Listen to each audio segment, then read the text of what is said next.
Hello, and welcome to an all new episode of Men and Women Talk, the Mars Venus Show. I am one of your hosts, Kente, all the way live from Los Angeles, California.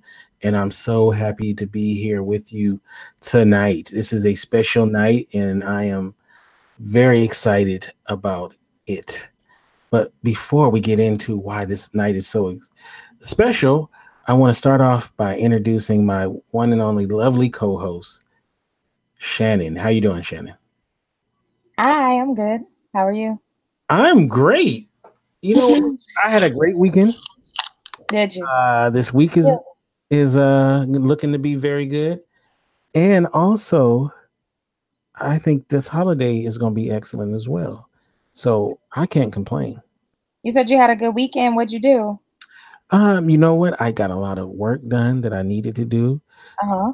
I got a chance to talk to some people I hadn't talked to in a long time, Mhm. and my mother actually came back to town. Hey, mommy. For sad circumstances, somebody passed away. Oh, So, it's always cool to see moms. Um, and it's just, but, everything looks great. Everything is positive and everything it looks up. So I'm happy. that's cool. All right. So tonight we are celebrating our 100th episode of Men and Women Talk the Mars Venus Show. And this is, anyone who's been with us since the beginning, this show we just kind of started and just started talking about different topics. And we had a lot of different casts of characters who popped through. And, Mhm. at one point it looked like maybe the show wasn't going to continue. And, but hey, we persevered and we are here. And it wouldn't be right if we didn't have these two gentlemen on the show. They help start off the show. And also, we do so much content with each other, me and these guys. So I want to first start off with this gentleman. Um, right now, people are calling him Santa, but I like to call him the captain, Captain Olaf Barbosa. How you doing, Olaf?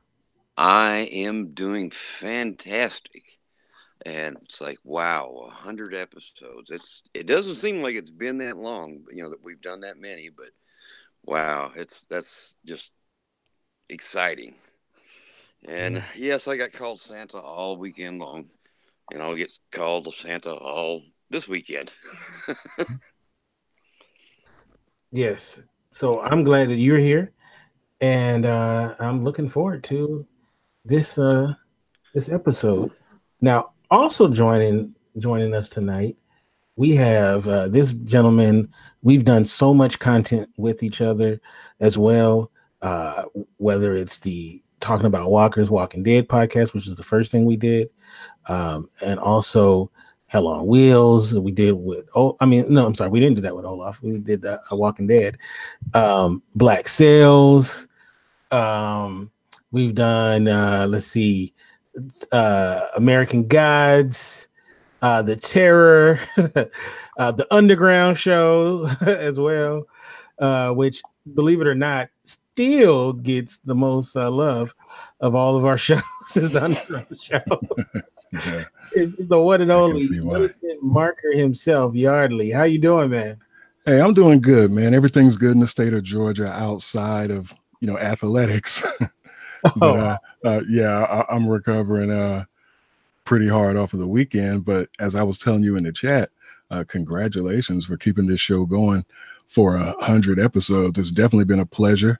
And, you were pretty much the person who brought me into the podcasting game. And you know what? I think that we flourished over the years, and it's always a pleasure. yeah, man. I'm so happy that we've done all these programming with each other, and you, Olaf, and now Shannon. This has just been very, very interesting and great times. Um, but before we get deep into the episode tonight, and we're gonna talk about a lot of different things and just have fun, we have some business to take care of first. Now, a Let's do it. new a new member to the Indie Radio family recently had a birthday on Saturday, December 1st. She turned 21. Allegedly, that's what happened. And not only did this person just have a birthday on Saturday, this young lady just got off of a trip where I'm watching I'm looking at her feed and everything, and I'm like, I wish I was there, man. You seem like you was having a good old time. So, so tell everybody where you went. You talking about Saturday or you talking about last week? Let's start off with last week. Last week I went to Belize City, Belize. Oh, that's what's up. Mm. And then Saturday I did a day cruise to Bimini, Bahamas. Wow, the Bimini. All right. So tell us about. Let's talk about Belize first. What happened? What's cracking? What was cracking? I just wanted to go. I've always wanted to go. When I was a nanny, we were supposed to go. That was supposed to be one of our trips, and we never made it. So I was like, I'm gonna go by myself. I don't need to go with y'all, even though we were gonna go to her friend's private island. But that's okay. I went to my own little island of. I had to pay for it. So we got there. My friend, who's also named Shannon, and I went. I just had a good time. I was going more so to finish my book, kind of eat, pray, love per se. I did a lot of eating. The food was amazing. I was at the beach on Thursday, which everybody else calls it Thanksgiving Day. I'm not going to do that. But I was at the beach on Thursday and ate non-traditional turkey meal food. I didn't eat that. I had stewed chicken, rice, and beans. And took lots of pictures and had a great time. Just relaxed. That vacation where you don't have to do anything but just vacate. Like, that's kind of it. Look, if I'm looking at the pictures and everything, you look so just stress-free and just like you were just having a wonderful time. It was good. It was good. It was needed.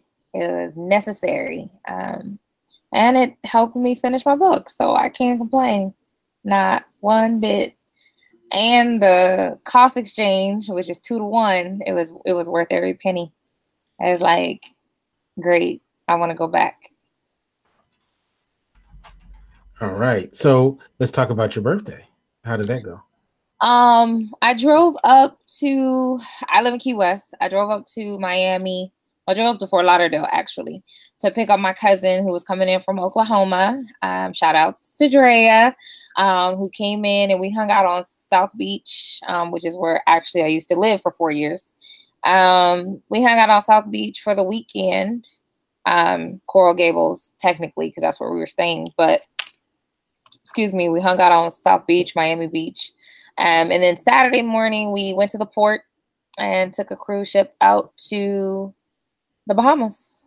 It was a whole chaotic mess with that. They didn't leave on time. Then they had to comp everybody food and that stayed on the boat because half the folks got off. And so they fed us while we were on our way to the Bahamas, and we didn't have to pay for it, which was great. And then we got there and we spent the day at the beach, got some food, met some wonderful, amazing Bohemian people. It was a good time.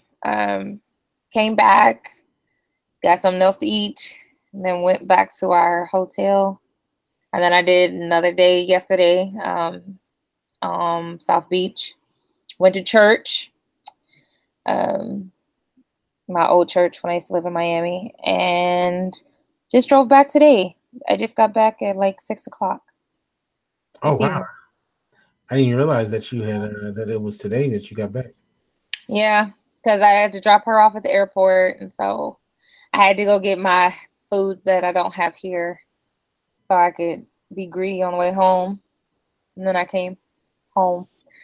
But yeah, it was a good weekend. Now it's back to work, covering shifts, trying to hire people.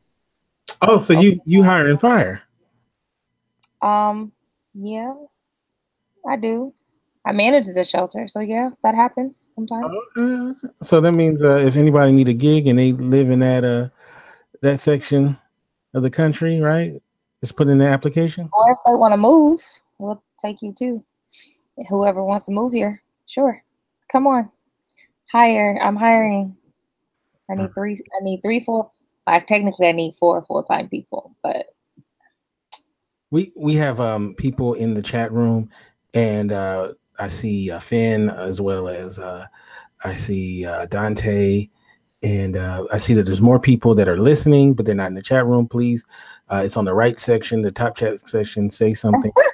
Come on in. Oh, I was like, who is this talking about? They see cleavage. Yeah. Yes, the girls are out. I haven't painted my fingernails, y'all. Oh, look at that. She painted her fingernails. I'm fancy. All right.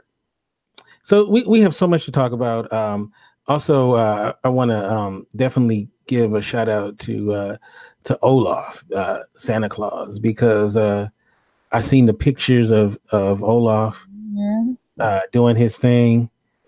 And I know recently you were talking about that you're going to get some coverage on the news. Has that happened yet? Yes, that was last Tuesday. Mm-hmm. I was actually on the local news. They have a program. It's like it's like called Great Day or Great Day Live. Terry Miners used to be local. He's a local radio guy, and then he got into TV and stuff, and so he has a show. So I was on there helping to promote. What I do my Santa thing for is for the local animal shelter. I am a professional pet Santa. This year marks my 18th year of being Santa, and let's see, I think this is my 3rd or 4th year of doing it with a real beard. So I love doing it. I enjoy it. Had a pretty good weekend. Started out like Saturday. It was raining, so we didn't get a whole lot of dogs to participate because people don't want to bring their dogs out in the rain. Is that a thing? Not wanting to bring out your dog in the rain? It is, because if you're bringing your dog for a picture, if it's snowing a little bit, it's not so bad. Dogs, they don't get that wet. But the one thing you don't want in your car is a wet dog. True. That wet dog smell is just, even though I love dogs, it's like going, oh my God, wet dog. Hey, that's what's up, Olaf. I saw those pictures too. You seemed like you were having a good time, and as usual, you kind of stealing questions because I was just about to dive in and say, how long you been doing it, Olaf? And you said 18 years. I thought it was 8 years. No, I started doing this. Like I said, it's been 18 years. I would have had 19, but in 2011, I had my left hip replaced like a month and a half before the Santa, and I'm like, I don't think I want to do it because I get drug off the bench a lot and stuff and wind up on the floor, and everything else was these dogs. And I'm like, I'm not going to risk it. So I laid out 1 year, or I would have had 19 years. Mm-hmm. All right, so man, we're going to talk about a lot of stuff today. There's so much to talk about. I think a good place to start off with is look at those. There you go. I had to dug around, found the hat. I love it. You're saying that you found the hat, but I have a feeling it was right in your lap the whole time. I love it. Don't tell anybody. All right, and we got Aaron in the house. Hey, what's up, Aaron? Hi, Aaron. What's up? Hey, what's happening? So, I wanted to, being that this is the 100th episode, I wanted. Can everyone hear me? Huh? Can everyone hear me? Yeah, we can hear you, man. Okay. The 100th episode, I wanted to kind of give a feel for how the show used to be, and I have a clip that I want to play from episode 2 of the podcast. I think it was pretty funny and kind of give an idea of the show in the beginning. So, here we go. To try to pick up chicks at. Well, is there a lame place? Well, if it's a lame place, reunion. Yeah, I'm saying because your ass is already there, so you're part of the lameness. You know what I mean? So I would probably say, "Ooh, man, in a doctor's office or something like that." You know what I mean?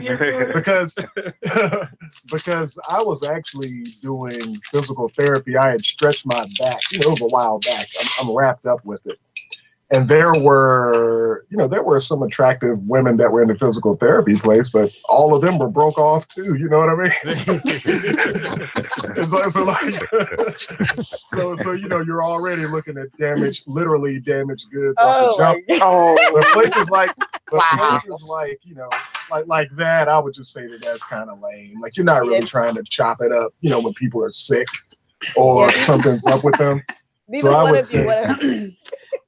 one of you want to tell the other you're in there for that itch. It's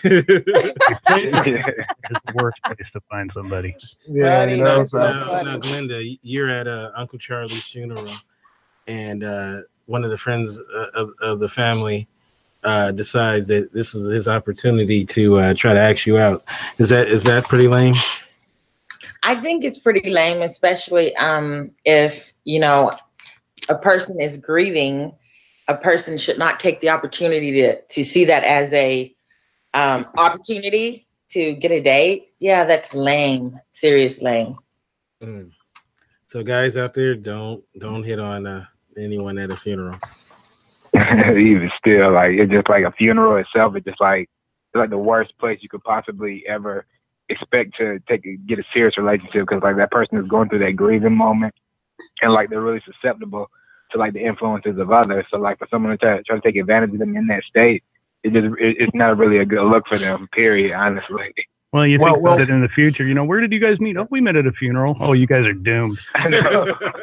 well, what if it's not necessarily the person that might be grieving? Just like Kente said, some people are going to go to a funeral or an event like that, and it might not necessarily like, let's just say, if it's a spouse, or a parent or a cousin or something like that. But sometimes your friends might go somewhere, with you to kind of have your back going through that situation. Right. And, Black folks, we love to say, oh, it's a celebration of life. You know what I'm saying? Right. That's right. Oh, it's a celebration. Don't be mad that I'm gone. Have fun. Well, I'm going to take you up on that, player. And I'm trying to pick somebody up, you know what I'm saying, over the chicken and the greens. You know what I mean? Why not, man? You know what I mean? I'm just saying that you don't necessarily have to go after the person who's directly affected to it, but sometimes there are going to be people like, people who are there in support. It is what it is. It's like, you being at a funeral trying to date somebody, that's all the evidence that you need. You only live once. Your ass might be dead. Throwing YOLO out there about dating somebody from a funeral. Did he throw a YOLO out there? YOLO. Oh my God. What the hell is YOLO? What does that mean? You only live once. What? Is that what young cats are saying? Wow, you dating yourself over there. Hey, someone in our chat room said she met her man at her cousin's funeral. See? It happens. Wow.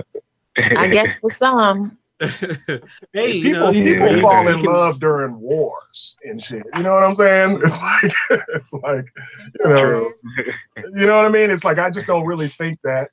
It just depends on your situation, because just because it might not be necessarily something that we would think is common, it just doesn't mean that it doesn't happen. Sometimes it just, Hey, they play it out in films all the time. Yeah. All right. You can always count on Yarly to be the voice of reason. I swear, man, that was pretty funny, man. Oh, wow. Able to hear me? Yeah. Hey, Cher, how you doing? Welcome to Cher is in the house. Yeah, man, that was a funny clip, dude. Word at a funeral. That's crazy. What episode was that, Kente? That was episode 2, man. That was episode 2. But you know YOLO now, right? Yeah, I finally discovered that was a thing. Oh man, that was crazy. Yeah, that was our second episode. That was on dating, and you can see the cast of characters that was on that episode as well. So shout out to them wherever. Also, there was a lady that used to be on our show back in the day, and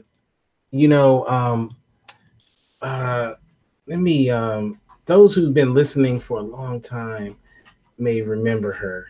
Her name was Brandy Maltis.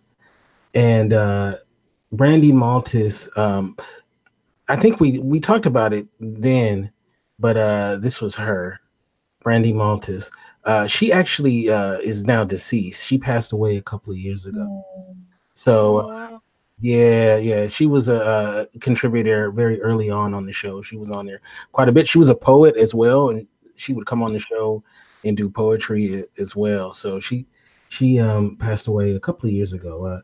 I think probably Olaf might remember her from back in the day as well, too. Oh yeah, yeah, I remember. Is Olaf on? Hi, Olaf. Hey, how you doing? Doing good, man. Doing good. Good to hear you and Yardley. And oh my goodness, it's been a minute. I'm so happy for y'all. Congratulations. Happy 100. Thank you. Yeah. Now, it wouldn't be the Mars Venus show if we don't talk about some topics on the show. And normally we talk about one Santa. Hey, what up, Santa? Usually we have like one specific topic. I figure like we can have like a round robin of stuff. One thing that I was talking about before the show started, I was talking with Shannon about I don't know if you guys are aware about the Neil deGrasse Tyson situation. No. What happened? Neil deGrasse What's up with my man? Huh? No, I'm saying, what's up with my man? That's my dude right there. He's from the Bronx, Well, he's from my deGrasse Tyson, for those who living under a rock who may not know who this brother is, I will put up his picture. If you are watching it on YouTube, this is him. Neil deGrasse Tyson is being accused of sexual harassment. Oh, dear Lord. Yeah, 3 women are accusing him of accusing the space geek. The space geek of sexual harassment. Who gets none? Like, come on. Right. And so Neil deGrasse Tyson, they're saying, okay, so one woman claims that in, I think it was 2009, that he groped her. The second woman said that he tried to seduce her with wine and cheese. And another woman said that in 1984 that he drugged and raped her. Oh. Right. Why you laughing? Because it's bullshit. Like, I mean, oh my God. Wow. So the 2009 one, basically, she had a tattoo of the solar system, and he touched her arm when he was trying to look at it. So that's the groping. That's groping? Right, that's groping. And the other one is he doesn't hug women. He just has a no hugging policy like that. He doesn't really hug people, but he said that that he made the comment that the reason why he doesn't hug is because he might want more, right? So she took offense to that, and but you know, they still, because she was his assistant or whatever. And then he does this thing where when he's finished dealing with somebody with a certain project, he invites them over for wine and cheese, right? Now, during this wine and cheese thing at his apartment that he was renting for while he was doing it, he never hit on her, never made any advances. They talked. They had been working with each other for the last several months. It was over. She left. But she said that she felt like he was trying to seduce her. So why the fuck she come? Thank you. And then the last thing, so let's go back to the 1984 situation, right? So in 1984, this girl said he drugged and raped her, right? Well, this woman, was his, they were dating and they were sexually active. And her account of it is that she went to sleep, or no, she fell asleep. When she woke up, she felt like something happened, but she doesn't know what happened. So that therefore means that he is so something must have happened, and she realized this 30 years later, you know, and so now she's accusing him of this. Oh dear Well, Lord. that's called rape. She definitely accused that man of rape, and if it's not true, she needs to burn in hell, because that is what she's saying is he raped her. She couldn't say no. That is horrible. And Yardley, he posted his Facebook account of what happened, and it's really good. I read this whole thing. It's pretty long, it's lengthy, but I think if you want to know more about it, you should read it. He did a very good job of giving an account of these incidents. And you know, even if you throw out what he said and just listen to what they said, we're talking about Neil deGrasse Tyson. You know, he really didn't do anything. And, you know, okay, so he grabbed her arm while he looked at her tattoo. Damn, put me in jail, because I think I've done that before, you know. I mean, wow. You know, he touched her arm. It's in front of a bunch of people. It wasn't like it was in there's pictures of him doing it. And she, you know, she seems to be enjoying it at the time, you know, but she realized 10 years later that she still can't get over it being, you know, fondled. Well, let's just take it at face value and not even argue the point. If she felt that way, you know, hopefully the truth will all come out in the wash. I get what you're saying. I 100% get what you're saying, Shannon. But if someone touches your arm, are you going to say they groped you? Yeah, no, that's a difference. But that's a difference between me and her. I mean, and I do work in this field, so I mean, I don't want to necessarily take sides, because I already told you I felt like this was crazy, Kente. But at the end of the day, there has to be some type of conversation between those parties, their legal and whatnot. I think it's kind of crazy. So now we can't even give out handshakes, because that is touching your arm. Well, that's what I was telling Kente. In essence, I said we live in a culture where people, you know, misconstrue a simple gesture, or to the extreme, a simple gesture is no longer a simple gesture anymore. It is actually the act of groping or sexual harassment, you know, where those once simple gestures were warranted and were accepted and were appreciated. And they're not appreciated by everybody. And we also have to keep in mind that everybody is not socially fluent. Some people are socially awkward. So one person's touch could come off real different opposed to another person's touch. Yeah, I get what you're saying. Perception and reality are two different things for some people. So I don't know what her perception or her reality is. And I don't want to judge her, even though in my head I'm judging, trying not to. But like, is that one right there? She's saying he touched her arm looking at a tattoo, which if you show me your tattoo and I'll touch your arm, and like that can't be groping, because that can't be groping because you kind of initiate. That's like, why? Because I don't have sleeves on, so you see them and you're like, ooh, I want to touch them. No, but it's not like she pulled the hand back. Like that's a consensual act. So how is that groping? Yeah, there's a picture of it. Let me see if I can find the picture. And then on top of that, it's like, I know I give double handshakes, right? Like I shake your hand and then touch your hand with my other. Like, am I groping you? Like, how? I don't get this one.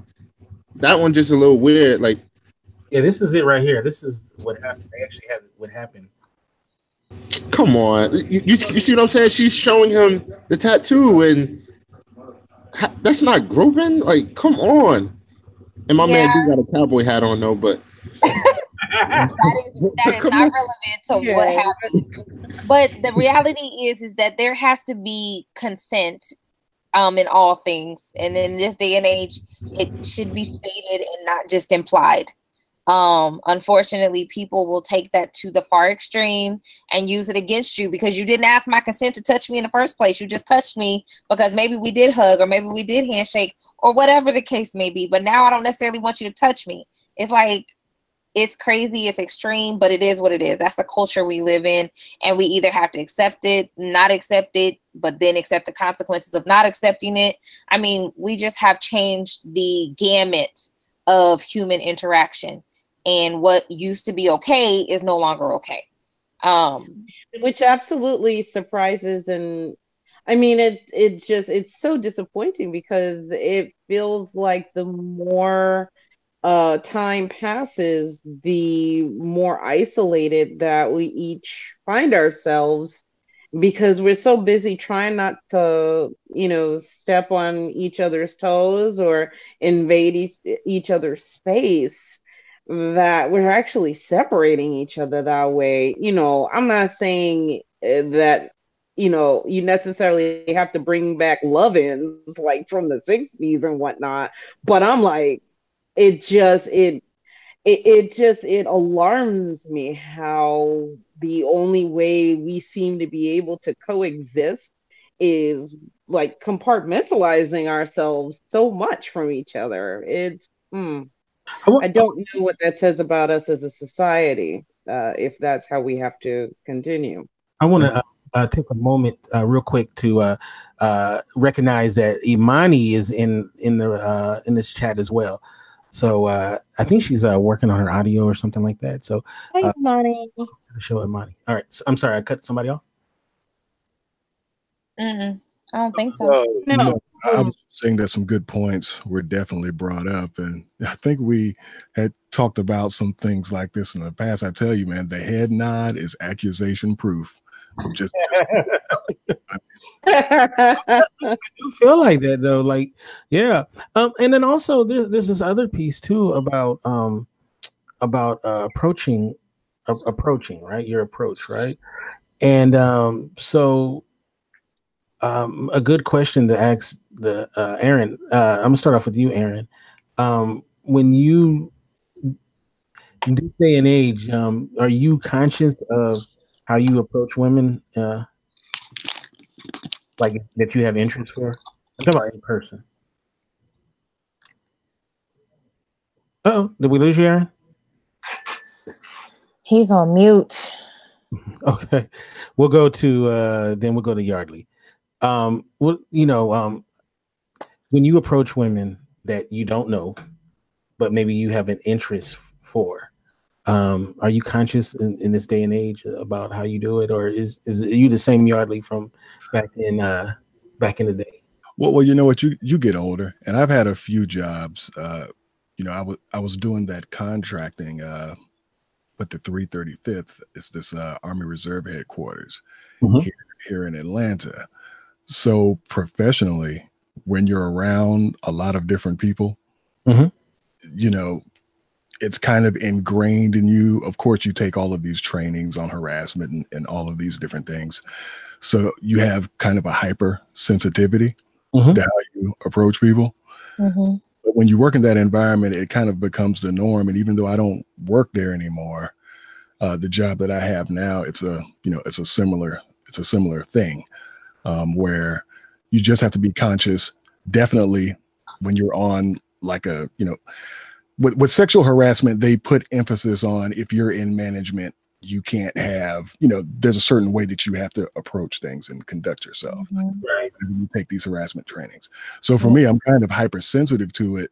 So it's not really a big deal because I kind of, understand, but I could see how someone who hasn't necessarily been in a position where they had to be that aware, I could see how maybe they might do some things, subconsciously that someone might take offense to.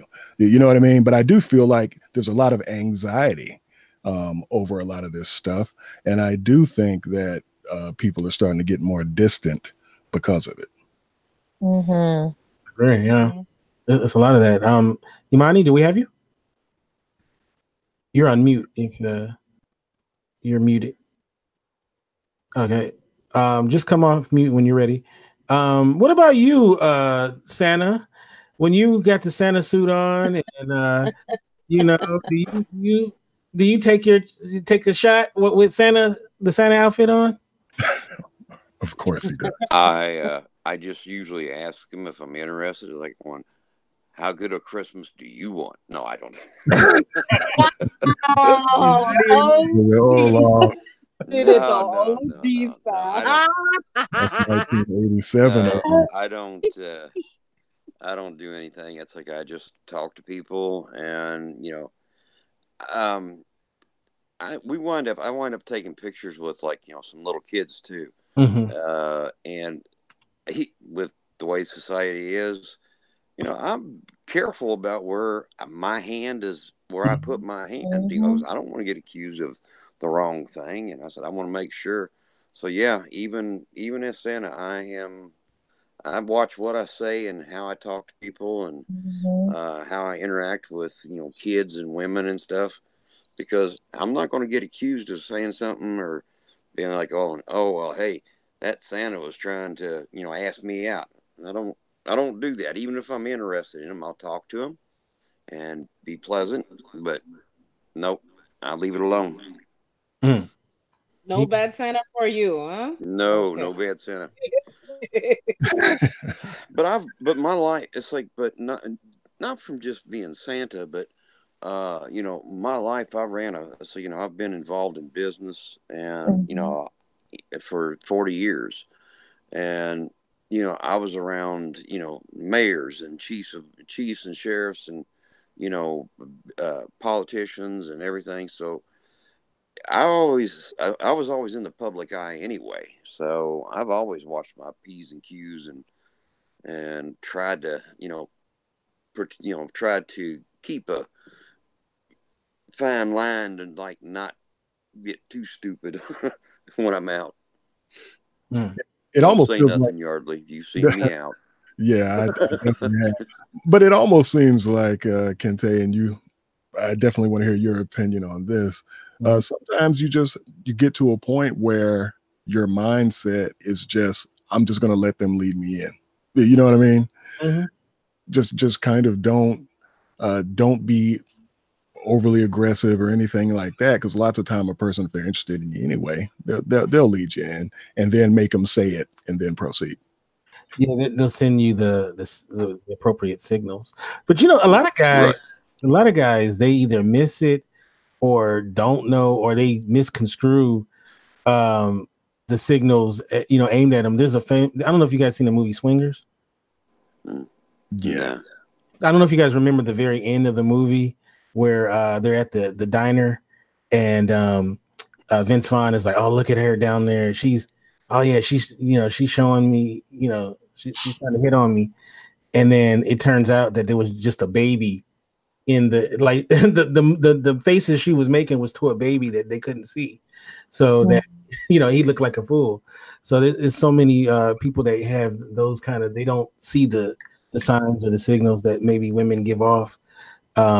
Or misread them. Like I said, you never assume anything. Mm-hmm. Or you make an ass out of you. So let's see, Imani, do we have you? You may have the mute. You have the mute on, so it's at the top of the screen where you can unmute yourself. Okay. So, Cher, you've been married for quite a while, so you've been out the game for a minute. So, I haven't been out the game. I've just been playing another game entirely. your jersey's been retired. So, yeah, the jersey, yes, it has. But but the wife jersey, I earned that. I'll tell you that right now. That's right. But so you, you're a very pretty woman, and you are an actress, and sometimes you work on in cast and right. So do you ever go through any kind of harassment at all, or people pretty much respect the fact that you're a married woman and all of that good? Oh, I mean, even on or off the set. I'll tell you, on set, I've never really come across that problem. Thank the God and Goddess, I've never had anyone that was too untoward. I mean, if it was in character, it stayed in character. You know what I'm saying? Like, there was never a time when I felt like either from my fellow actors or the filmmakers on the higher up end of things ever came on to me or were otherwise untoward. But I will say, as a married woman in general, I swim in a lot of networking circles, and some folks are immediately aware that I'm married because they'll see my ring outright on my finger. Some choose to ignore it. I mean, I've come across my fair share, and this is in no way any comment on how attractive I think I am. But I mean, it just so happens that there are some folks that choose to totally ignore that you have a ring on your finger, and I've come across that every once in a while. And I joke with my husband, I tell him, some of these wolves out here, man, you got to keep your eye on some of these wolves before they try to snatch you up. Okay, but I find it quite amusing. I've never, even then, it's never gotten to a point where I had to like gut check somebody, like, hey, whoa, I'm a happily married woman, and I have put that out there though, like the 1 or 2 times that I've had to comment and say, no thanks, I'm a happily married woman, because you could be married and then you can be happily married. And I feel like, yeah, I had to kind of put that adjective in the front so that people, like whoever it was, really got the finite message, like, no, thank you. I'm trying to be polite and not be a jerk about it. But yeah, I mean, I've gotten approached, and I wear my wedding rings proudly.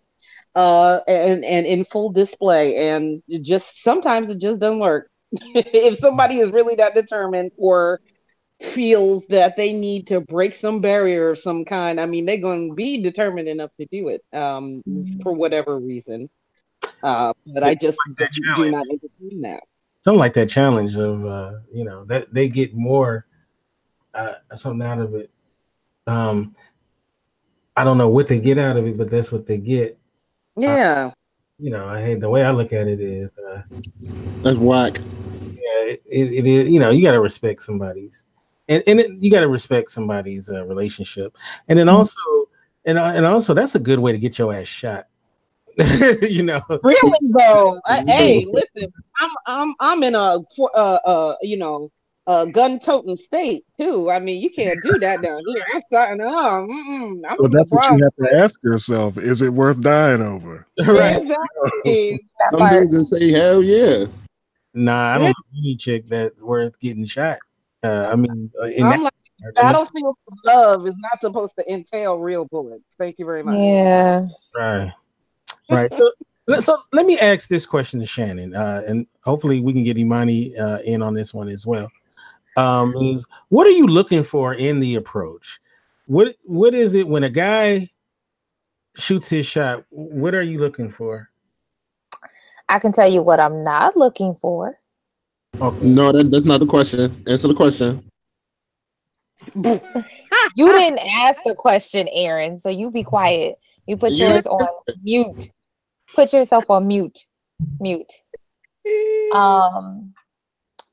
I'm gonna answer it in any way I choose. I'm the birthday princess. Happy birthday, honey. Thank you. I am looking for honesty, authenticity of person. I don't want to meet your representative. I'm good on that. Nice. I am looking for someone who's not necessarily like me, but compliments me. we have some of the same goals and visions in terms of course, if your deal breakers are things that I don't or won't do, we need to get those things out of the way. Like, so we can go our separate ways, because some people just ain't gonna make the cut. But I mean, like the opening, you know. Hi, how you doing? And don't speak in generalizations either. I hate that. Like, if you like me, say you like me. Don't say 10,000 people like me. That's stupid. 10,000 people like you. Wow. Somebody actually used that as a line on you? Seriously? Yep. 10,000. Wow. I was like, are you one of them? Like, what? Wow. I'm like, I don't get it. I'm like, why? Like, be right back, everyone. Like, that's just dumb to me. Then you got the folks that are trying too hard. No. That part. But I mean, I don't really get approached. So, I mean, I'm at work more than anything, and I work with women. So, I mean, none of them are approaching me. They know better. But just be yourself. I mean, I think people, like you just said, Cher, people try too hard, or they don't try hard enough. So you got to find balance in the approach. Be open to some feedback. You know, your approach game kind of needs some help. Let me help you with that. I love that. That's the polite thing that you can say. Let me ask Yardley this question, and I want to see if you guys agree. Yardley, in your mind, what is it when a guy is trying too hard?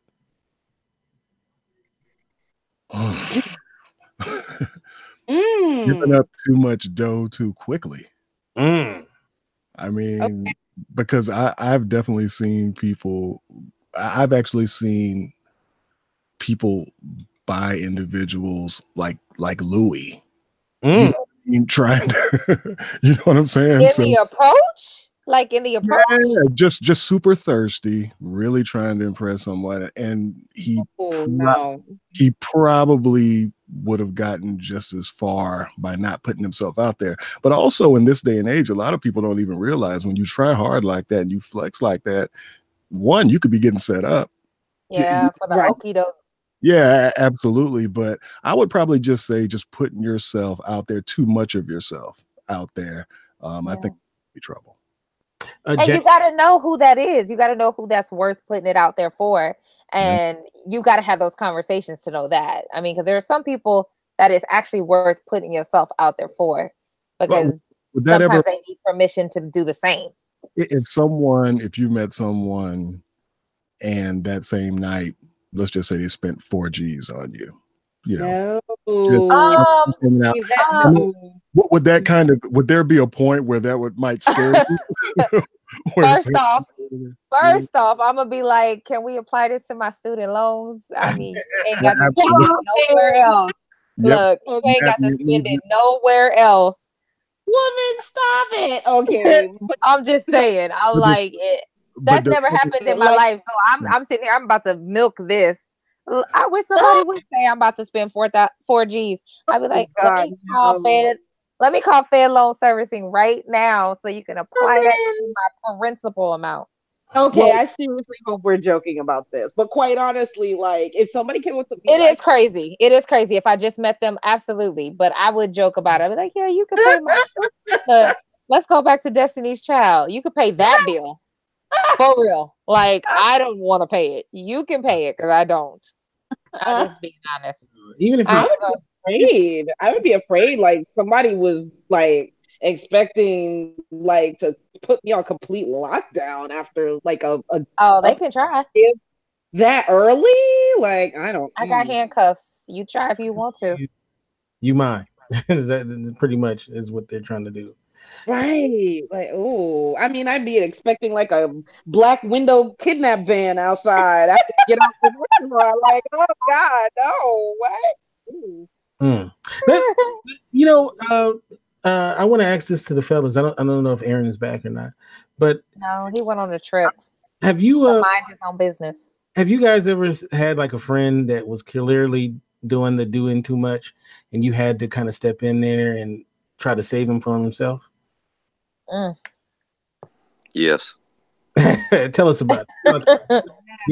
Well, and they still do it. I've got a friend I've told him, it's like that you need to back off. You need to stop. You're going too hard, too fast, and continues to do the same thing. Actually, honestly, I got like 2 or 3 friends that do this stuff, and I'm like, you can't be on the first or second date with a woman and start talking about how much of a great guy you are and that you're a good guy and you're one of the good ones. And like, yeah, they're gonna run. They're gonna run for the hills, like going, oh yeah, I'm a great guy. You've been dating a bunch of losers, but I'm a really good guy. Oh So, Lord, that's you women, in other words, if you're out on a date with a guy and he's sitting there talking and says, "Hey," that's like, "I'm a really good guy. I'm a good catch." What are you gonna do? That's what all the serial killers say. Next, right? You're gonna end up in his trunk with romaine lettuce, right? But and it's like, I've got and I have, like I said, I've got a couple other friends, and they do the same thing. They go, they meet somebody, and like I say, their first conversation, they have a good conversation. It's like, okay, and then they call them. Well, all of a sudden now they're calling them like every day, then 2-3 times a day, and texting them and planning trips with them and all this, and you're not even 2 weeks into the dating process, and you're already gonna, hey, let's go to Niagara Falls, and like, what? Or let's go to Vegas, and like, no, thank you, I'm good. It's like, yeah, and they wonder why all of a sudden these, like I said, all of them, they're like going, well, everything was going great, and I was talking to him, then now I don't get no response. I've texted her 4 times a day, got no response. I'm like, there's your answer, dude. Boundaries. Yeah, it's all about boundaries, definitely. It doesn't, you don't even have to. It's like, that's like, you don't have to spend a bunch of money on somebody if you're dating somebody, but when you are like, talk to them once and have a good conversation, and then you go out with them one time, then all of a sudden you're like, every time that person turns around, you're like, hey, what are you doing? Hey, how's it going? No, you're going to be alone.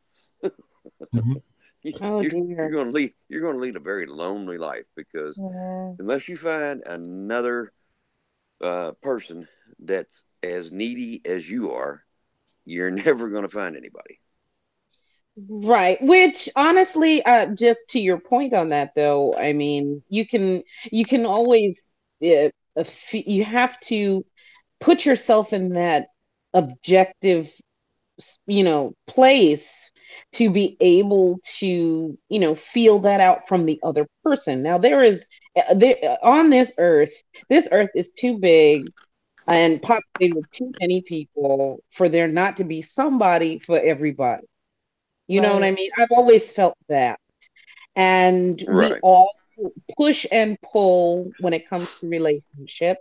And some people just lead in with their heart so hard that they bypass all common sense. But in this day and age, when we're talking about these Me Too movements, we're talking about, being liable legally and personally, and socially, in light of each other's behavior. You can no longer take the fool's journey that headlong into relationships. You have to have that. It's almost like a responsibility to yourself, as much as it is a responsibility to those around you.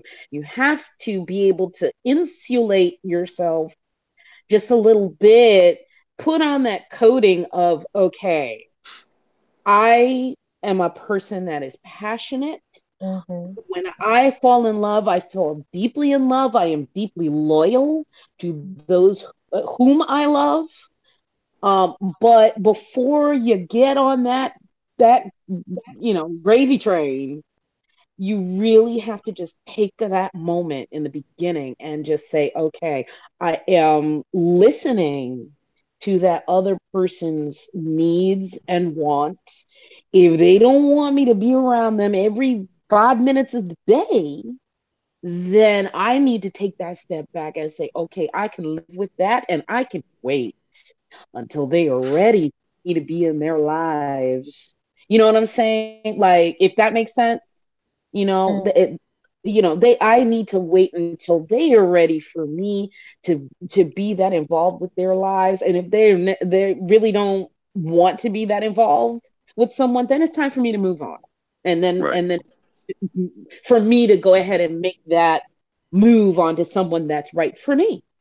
And the friends that I have, it's not all guys. I said I've got some women friends, and I've got some men friends that they come crying and say when things aren't going right in the relationship, they come to me, and I may not see them for a little while, and I'll run into them one day, bump into them in a grocery store or something. And they're like, "Oh, hey, I met this guy," or "Hey, I met this girl," and they're just going on and on and on. And I'm like going, yeah, this thing will last. So I have friends on, both men and women friends that just scare the bejeebus out of whoever they're trying to date. Oh boy. And it's so hard being that friend, isn't it? For me, not really, because I've always been, I'm more of a analytical type person, so I can see both sides of the story. Yeah. And I'm like a good mediator because I can see both sides and say, okay, I understand why you feel this way, I understand why you feel this way. And I've been told I'm a little bit of an empath, so I can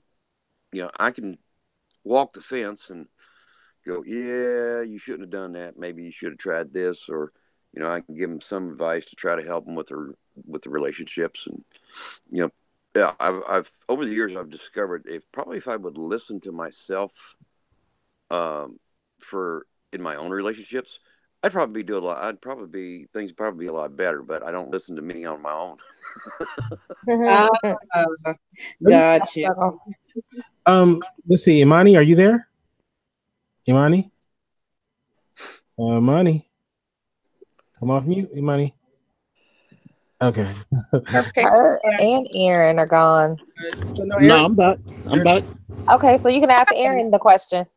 Okay, so I want to transition to this thing. Aaron, do you have women who are just your friend? Yes.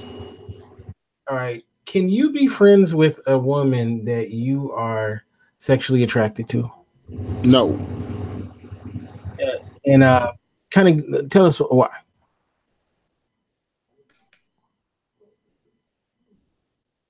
Aaron, you're on mute. Hey, Aaron. Okay, we lost Aaron. Darling, are you there? Yeah, sorry about that. Someone called me and messed everything up. Sorry about that. Oh, okay. So why can't you be friends with a woman you're sexually attracted to? Because I don't want anything to get misconstrued. I don't want to give you a false impression. Like I just always like to keep it separate. Like friendships stay separate than everything else. So if we're friends, we're friends. If we're more than friends, then we're more than friends. I want to be honest with you about the situation. Like I don't want you to come around if things don't work out and say I led you on, or I don't want to be led on in a wrong way. So I like to just keep that separate. Oh, okay. What about you, Yardley? Can you be friends with a woman that you are sexually attracted to? Hell yeah. All the time. But I mean, you can keep things, professional or whatever. But yeah, I mean, I I don't even know how for a dude that's even possible to not. I mean, plus I don't want to get me too'd either. So yeah. Yeah, but I mean, but lots of people I know. Well, for me, I have to say yes, but you just know your boundaries. It is what it is. Okay. And what about you, Ola? Oh yeah, I can have and am. It's not it gets a little rough every once in a while because you do want to go. You might want to take things a little farther than just being friends, but if you know that it's not going to go anywhere, then it doesn't matter how much you would like it to. You just know it's not going to, and you don't let it bother you. You just keep them as a friend. So, okay. So, is it one of those situations for you, Olaf, that you're not one of those guys who, if I hang around long enough, no, that's called thirsty. Actually, are you thirsty? If I hang around long enough, you finally going to it's like give me a shot. No. Okay. Nope. See, that's the thing. Okay, that's the thing. And I'm gonna ask the ladies this. Olaf, you tell him you ain't got time for that. Yeah, it's like no, I ain't gonna. I'm not gonna hang around that long. It's like, that guy. I can't. I don't like the guy who he's the fake friend. He's like, oh, he listens to all of her problems. He goes to see The Notebook with her. God. He goes to see Magic Mike with her because her boyfriend won't go. Okay, first off, I would never even. First off, I'm like, wait, is he gay? Right? No. That's my own husband. Me and my girls go see some Magic Mike. You know what I'm saying? Thank you. There's women who have their Magic Mike straight male friends. We're not going to see that with no dude. Though. Sorry, you talking to some other chicks. Cause the chick asked me to go see Magic Mike. We gotta have that talk. Like I'm not gay, right? Like we can get it in, right? I'm not going to Magic Mike with you. Crazy. That dude. I don't know if guys, have you ever dated a woman where she had a friend? That's who he is. That's that guy. He's that guy. Even though they say the thing, oh, we're like brother and sister, or they're like whatever, but he's that guy. Oh, for that. Oh yeah, you just know that guy when he's hovering around like going, yeah. You want to say, you can tell her anything you want, but I know what you're after, and it's like it ain't gonna happen. And you try to tell the girl, right? You try to say that's who he is, and she's like, no, me and Jack, we're buddies.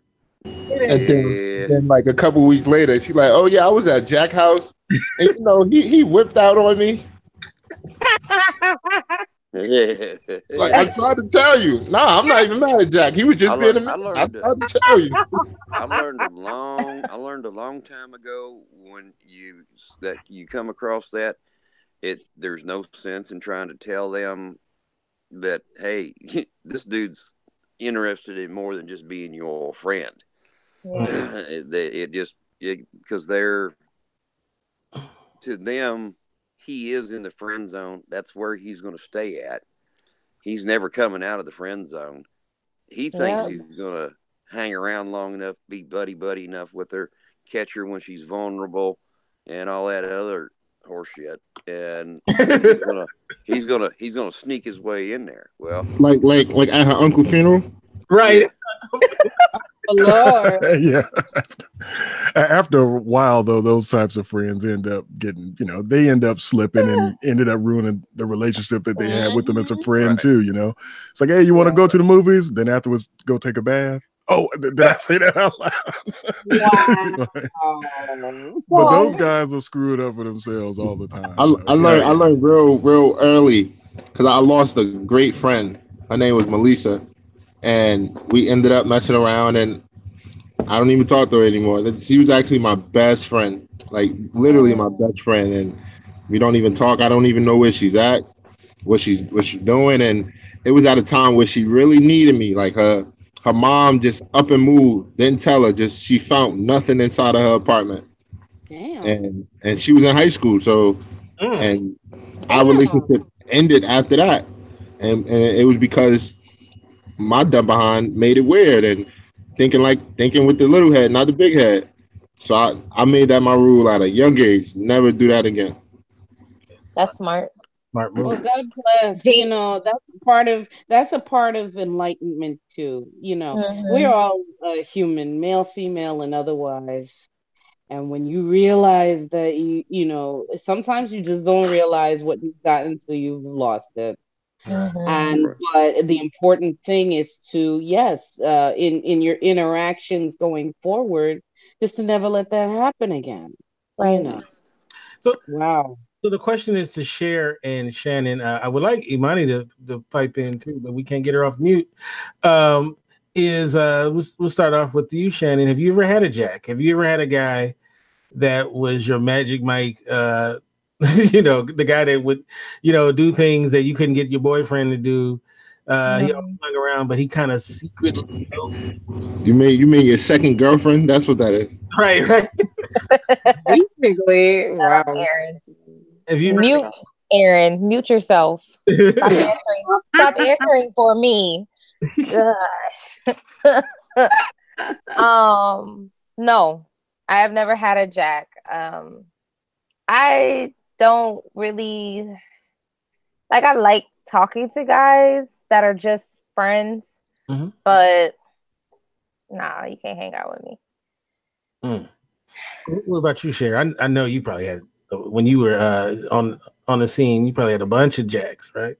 Well, listen, define that, because I'm not the typical chick that would put her man through like tearjerker movies and stuff. I mean, you know me, can't say I'm like sci-fi chick, I'm action chick, I'm like Magic Mike is cute with me and the girls, but like I've always been comfortable being friends with guys or girls, and I've had I've hung out with guys enough where I was like the only one or one of two chicks hanging out with like a bunch of guys, because I just felt comfortable like that. And I knew my boundaries. I knew, they knew theirs. If you have to put somebody in check verbally, first warning, that's fine. I'll do that, but don't make me repeat myself. But I'm not like to repeat myself. I'm talking about the guy that y'all are all, you and everybody's chilling, y'all playing Twister. He get a little too much into it. How old are we? 12? No, we're not playing Twister. What is going on here? Kente, you are fired. Kente still play Twister in hopes he can get him naked. But seriously, I have guy friends right now, even though I'm married. All you have, it's like Yardley said, you have to know your boundaries, and you have to be sure of yourself too. Yeah. Let's not forget, a lot of times some of this stuff happens because people are not sure of themselves. Right. They're like, maybe somebody doesn't like me if they're not groping me, or maybe somebody doesn't like me, if they're not that close, physically to me. There's a lot to be said about having self-confidence. And when you know you have to work on your self-confidence, it pays to not get yourself in certain situations. That's all. That's it. You gotta plan where you're at, depending on how confident you are in yourself and those around you. That's all. I tell my little cousin that all the time, because partially because he's extremely young, but he doesn't understand the value in himself, right? So he would just take down anything that comes knocking at his door. He's ready. And sometimes to me, it comes off as he's like pressed, or he's constantly on the hunt. And I have to tell him that, like, every every woman you meet can't have the opportunity to say they've been with you. And he never get it because he like, oh, I'm only turning down my collar. I'm like, you might want to. You might want to do some serious searching, buddy, because you don't even know what you really want if you're not turning down anything. You don't know what you like. You don't know what you into. You searching for something that's not there.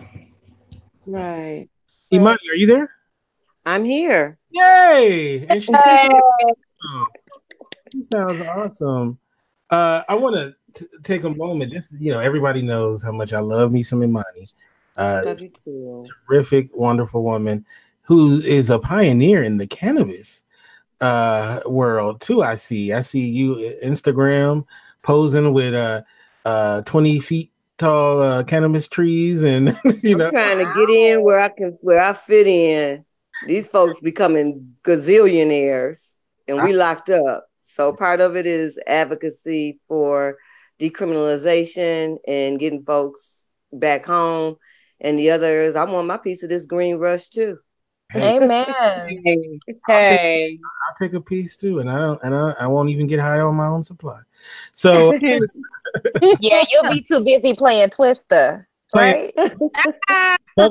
Twister, get it right. All right, so Imani, now I know you've been celibate for quite a long time, but long time. Cheers to celibacy! Yay! Yes, I can't believe how close we're getting to a decade. Wow, that's a long time. You know what though? God, did you take a vow? To myself to stop dealing with bullshit. I know that's right. You better say it. I hear that.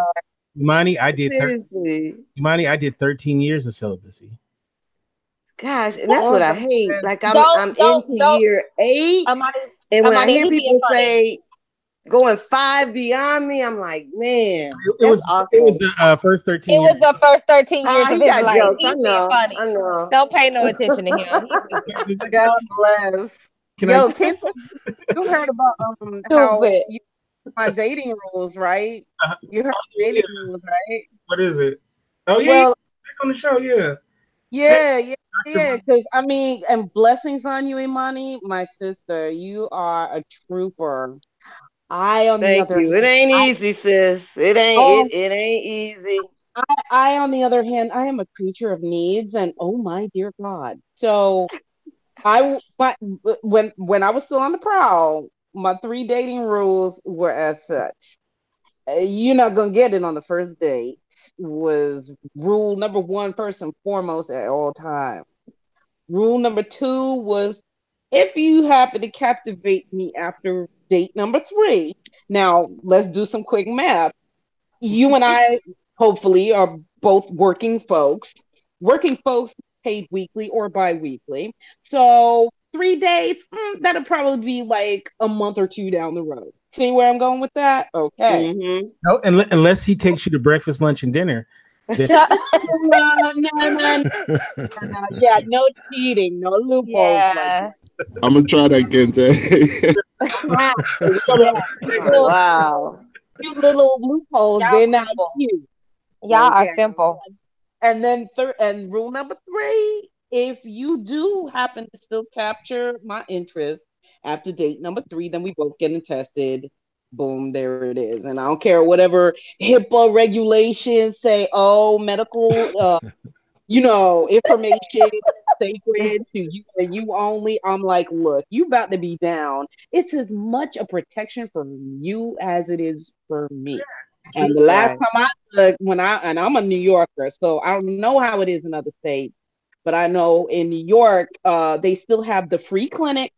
You go and don't get the spit test, get the blood test. Go ahead and get the blood test free, and you can be told what your whole rundown, what you're clean, and give you a clean bill of health.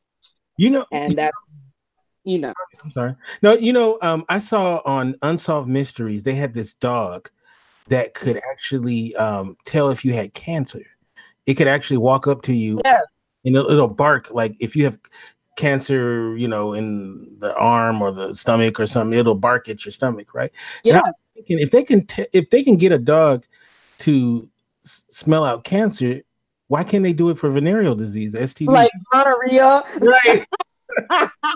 Oh, that would be a new one, right? Oh my goodness. They have dogs, service dogs like that for diabetic folks and folks that have low blood sugar and glycemia and what. So yeah, that would be kind of phenomenal there. Yardley, how much would that dog be worth that can help you out in that way? Come on now. That's better than Call of Duty dog, right? It'll be worth a lot, or it'll be hella embarrassing. You know, you walking around and dogs just sniffing in your crotch. And dogs, let me tell you this quick story. It's kind of off topic, but with the dog thing, I was at a party. It was a work Christmas party. One of my friends got drunk as shit. Somehow he literally had, shit his pants, right?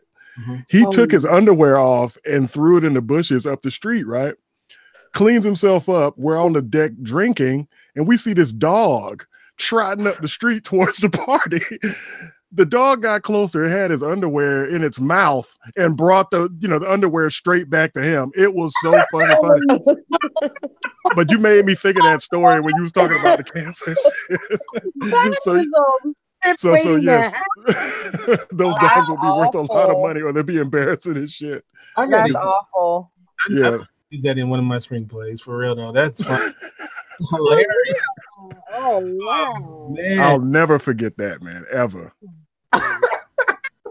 It's like, oh, that one's got crabs. Oh, that one's got gonorrhea. Oh, oh man. So Imani, we were asking about guys who like to kind of hover around women and pretend be their best friend and go to see Magic Mike with them and all that kind of stuff. What do you think about guys who kind of do the friend just because they're trying to hang around long enough so they can break your celibacy record? Man, I don't even date because I don't respond to WYD texts. So apparently that's a requirement for 2018, and I'm not with it. Oh, okay. No, but I love you, girl. These guys you're dating, the guys that pose as your friend, and you know if a guy wants you, right? Let's just be honest, right? It's just been so long since I have just hung out with somebody. I've been through a whole bunch of stuff. So I go out once a month to dance to house music. That just started in August. You don't need a partner to dance to house. You just feel the beat. Right. House music all night long. And I do poetry, and that's it. That's where I go. Yeah. We're gonna all have a group hangout with Imani because it's not as sad as it sounds. I'm a Gemini, so it's two of me. I enjoy my company. Okay, I know that's right. Party, I love that. It's taken a while, and I sound like a nun right now, but trust, I was a freak of the week. I've been married 3 times. I think I've had enough intercourse to last me probably for the rest of my life. Everybody, let's me with some other shit. Everybody, let's get it. That's right. Love it. All right. So this is, of course, this is the 100th episode, and before we say goodbye, Shannon is going to do poetry for us. So very excited about that. She is the birthday girl, so we have more than just 100th episode to celebrate. We're celebrating Shannon's birthday, and because of her birthday, we're putting her to work by having her do some poetry. So it's pretty. But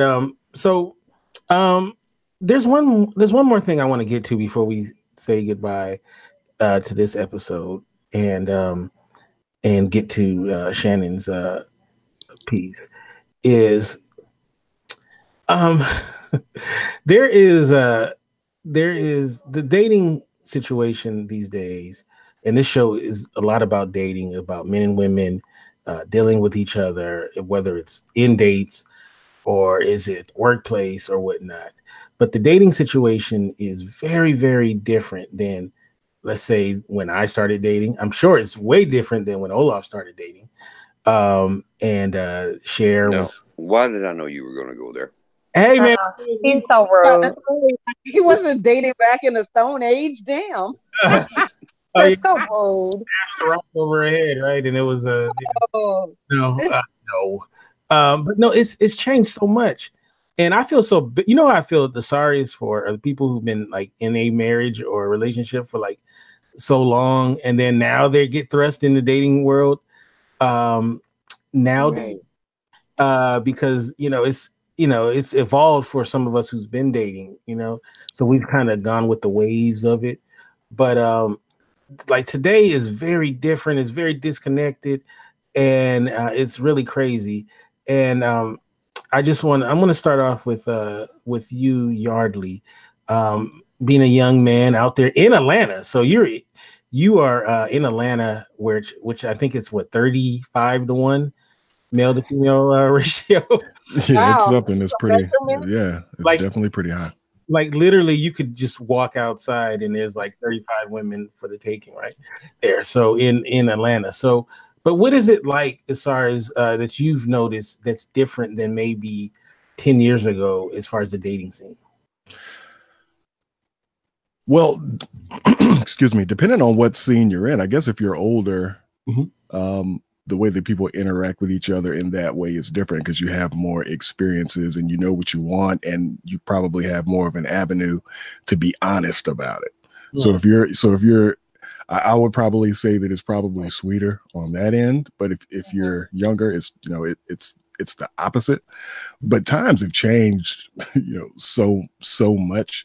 And even though I think that I'm hip and I understand what a lot of people are doing on that front now, you really don't. I think we talked about it earlier about how I think that someone might have mentioned social media and people getting a lot more distant is kind of hard to read situations. But I have to say that out here, I think that things run a little bit faster because when we were growing up on the dating scene, you just drank a little and smoked a little weed. There's like 30 or 40 different drugs you can get in any club now, to make experiences different. There's a lot more to do, which means there's a lot of good and a lot of bad that can happen. So I have to say that things are probably running more or less like 100 miles an hour now, like on that front, as opposed to before, or maybe we just didn't have access to the information to open up our world, in the past. But I have to say that the speed of things has probably increased a lot over the last 10 years. And so let me ask you, Shannon, the same question. What have you noticed the change in as far as when you were, out there like that? Excuse you? You was out there like that trying to date. I ain't never been out there like that. But I don't really pay attention to what's going on current day. I mean, because like I don't get approached where I live. I get approached via phone, podcast, Facebook, vacation. So it's never anyone that lives in the same city, and half the time the approach is whack. So I don't know. You don't get approached? In my city? No. What about your homegirls and stuff? What do they say about the whole dating scene for them? Half of my homegirls are married, happily married, have been married for years. And the ones that aren't, I mean, it's more or less the same. It's like, the ones that do approach don't say much. The ones that say much don't have much action or follow through. So I don't know. And they all live in different states too. So I have several that live in Georgia. I have one that lives in Illinois, a couple that live in Texas, and a few that live in Nebraska. So I don't know. I also think that those scenes have something to do with where you live. Of course, you've got more options if you're in a city as opposed to if you're in a rural area. So that's one of the reasons. I am in a rural area. I am a very rural, but I'm also on an island. And earlier in one of our podcasts, maybe 91 or 2, I was like, after people ask me, well, are you Haitian? Are you Jamaican? And when I say no to both of those, and like, well, what are you? I'm like, well, like, can I be anything but? Like, those are the only 2 options. So, yeah, it definitely makes a difference. Okay, so what about you, Olaf? You've been single for a while, right? You've been out there. You know, I mean, Yeah. Santa. How does Santa look for Mrs. Claus? It's like, well, Santa don't really look, so you don't find nobody.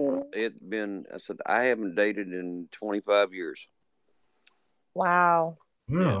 And you make me sad. It's like I haven't dated in 25 years. It's like I was married 13 or married 12, 13, been divorced almost 14.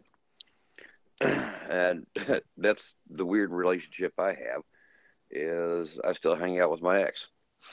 That's sweet though. But, well, I mean, Yardley's met her, so a couple times. Yeah. And Kente's talked to her a few times, but you know, I just don't. I when I got divorced, you know, I was going through some, you know, it's like financial issues, which, you know, divorce causes. You know, it helps out, and I'm like going, okay, till I get kind of settled around, and you know, financially a little bit stabler, I'm not going to worry about dating. I'm going to focus on the finances and getting back on my feet. Yeah, well, I did, but I just kind of kept going on. I'm like, I kind of like this. I'm by myself. I can do what I want when I want. Don't have to ask nobody. Don't have to worry about anybody getting mad. And you know, it's different. Like so, but like I said, yeah, I have not gone on a date. Like I said, well, I guess you could count. So like when I was married, we had dates, but so it's been, I guess, it's been almost 14 years. So Wow. as far as you know what it's like out there nowadays, don't know. That's like I've not been out there. Like I'm staying out of the battlefield. Is some of it? Is it a little? You know, is it very intimidating? What's going on? Is it? No, I just the way what I do. I'm involved in a lot of different things. You know, a lot of different social things, and you know, I just get busy and don't think about it. And there's things that I'm, you know, things I want to, that I'm, you know, trying to get finished up or trying to do. And if throwing dating in there is just, well, yeah, it'd be nice to go out and have, you know, it'd be nice to go out, go to a movie or something like that, or go to a movie or go to dinner with somebody else besides myself. I'll go with you, Olaf. Okay. Okay. Okay. But you know, it's just not a huge concern. And I've gotten used to being by myself, and it just doesn't bother me. Okay. And I'm not going to say that, I'm by myself and I don't want anybody. No, I'm not going to shy. I'm not going to run away from a relationship if it's something. You know, if I run into somebody, if I meet somebody and we just really hit it off, I'm not going to shy away from it. But I'm not looking. So, and I'm not looking. That's usually when you get found. Yeah. But you know, right. I'm not going to run away from it. But I'm not pursuing it. I'm just kind of like going, yeah, she's cute. Oh yeah, okay. That's about it. So Yardley knows this and Olaf knows this as well. Maybe share too. On our other show, Spotlight, and some of our other shows, we do this thing called Rapid Fire, and it's just a way to get a little more personal with our guests. And so what I decided to do was a special thing of Rapid Fire Mars Venus edition. So I'm going to hit you guys up with questions, and I want to get you guys' response. Okay, You guys, look at the time. I've got to go. Yeah, right. these won't be too bad. Don't be scared. So the first question I always ask in rapid fire is a couple of years ago at Coachella, they had a hologram concert for the rapper Tupac. So what dead artist or band would you like to see a hologram concert of? We will start with you, Aaron. Who would you like to see who's no longer with us in the hologram? Prince. Dig it. My answer. What about you, Cher? I'm going in order. What about you, Cher? I mean, honestly, I feel a way about holograms, darling. They already have, they've done Tupac, and I believe they've done MJ as well, have they not? Mm-hmm. If anything, it was MJ, but it would still be a little bit too haunting for me, I think. I'd probably want to be there in person. I'd probably have to watch it on TV, if anything. Don't mess up the game. Sorry. So MJ, we'll go with MJ. What about you, Yardley? Who would you like to see dead artist or band a hologram concert of? I'm gonna go with somebody who I've never seen in concert, but I've watched, a lot of their stuff. I'm gonna say Patti LaBelle. Wait, is she alive? I mean, not Patti LaBelle. What? I'm looking at this other thing. What's her name? Who just died? Aretha Franklin. Aretha Franklin. Yeah. My mom. Yeah, I'm looking at something that I totally went off. But yeah, my mom used to listen to her all the time. I never had an opportunity to see, to see her. But but her voice, unquestionably, you know what I'm saying? She's the truth. So I would love to have an opportunity to see that, because you remember Kente Prince. 2 days before Prince died, he was here in Atlanta, right? And you couldn't get a ticket to go to that, to go to that thing. So it's one of those deals. So his last show was here, and then he passed away, and that's one of those things that makes me think, man, you need to start seeing a lot of these people, because they are getting, older. And I'm not necessarily saying that Prince, got older in a natural way. We know some of these people were taken from us because of very strong medication, so to speak. But I would definitely like to see her, because I know it would be the truth. She would throw down. Yeah, it would be awesome. So I'll go with that. And welcome to the show, Anthony. We're doing a rapid fire, so I'm hitting people with questions, and they're giving answers. The question, Anthony, we're gonna go right to you. Okay. Years ago at Coachella, they had a hologram concert for the rapper Tupac. So what dead artist or band would you like to see a hologram concert of? Dead artist. I gotta say Michael Jackson. That's the first. It's kind of off top, because I think that he is one of only possibly 2, maybe 3 artists that I'd be a complete fanboy over. Yeah. I'm not really starstruck. I'm an individual. I worked around I kind of grew up in Atlanta, so you see celebrities all the time. So that's not really a thing that I'm enamored by. But Michael Jackson has been a childhood hero since I was walking around in church pants and penny loafers with the pennies actually in the shoes, trying to moonwalk across my hardwood floor, scuffing everything up. So I think that I would say him. But I can't. Oh, you know what? I would definitely see a concert of Donny Hathaway. Oh yeah, Donny Hathaway. That's dope. That would be dope. Yeah, you can't lose with MJ though. MJ, no, not at all. Have y'all ever tried to describe to someone who was younger how big that Michael Jackson was? Yeah, man. I don't think you have to. You don't need You to.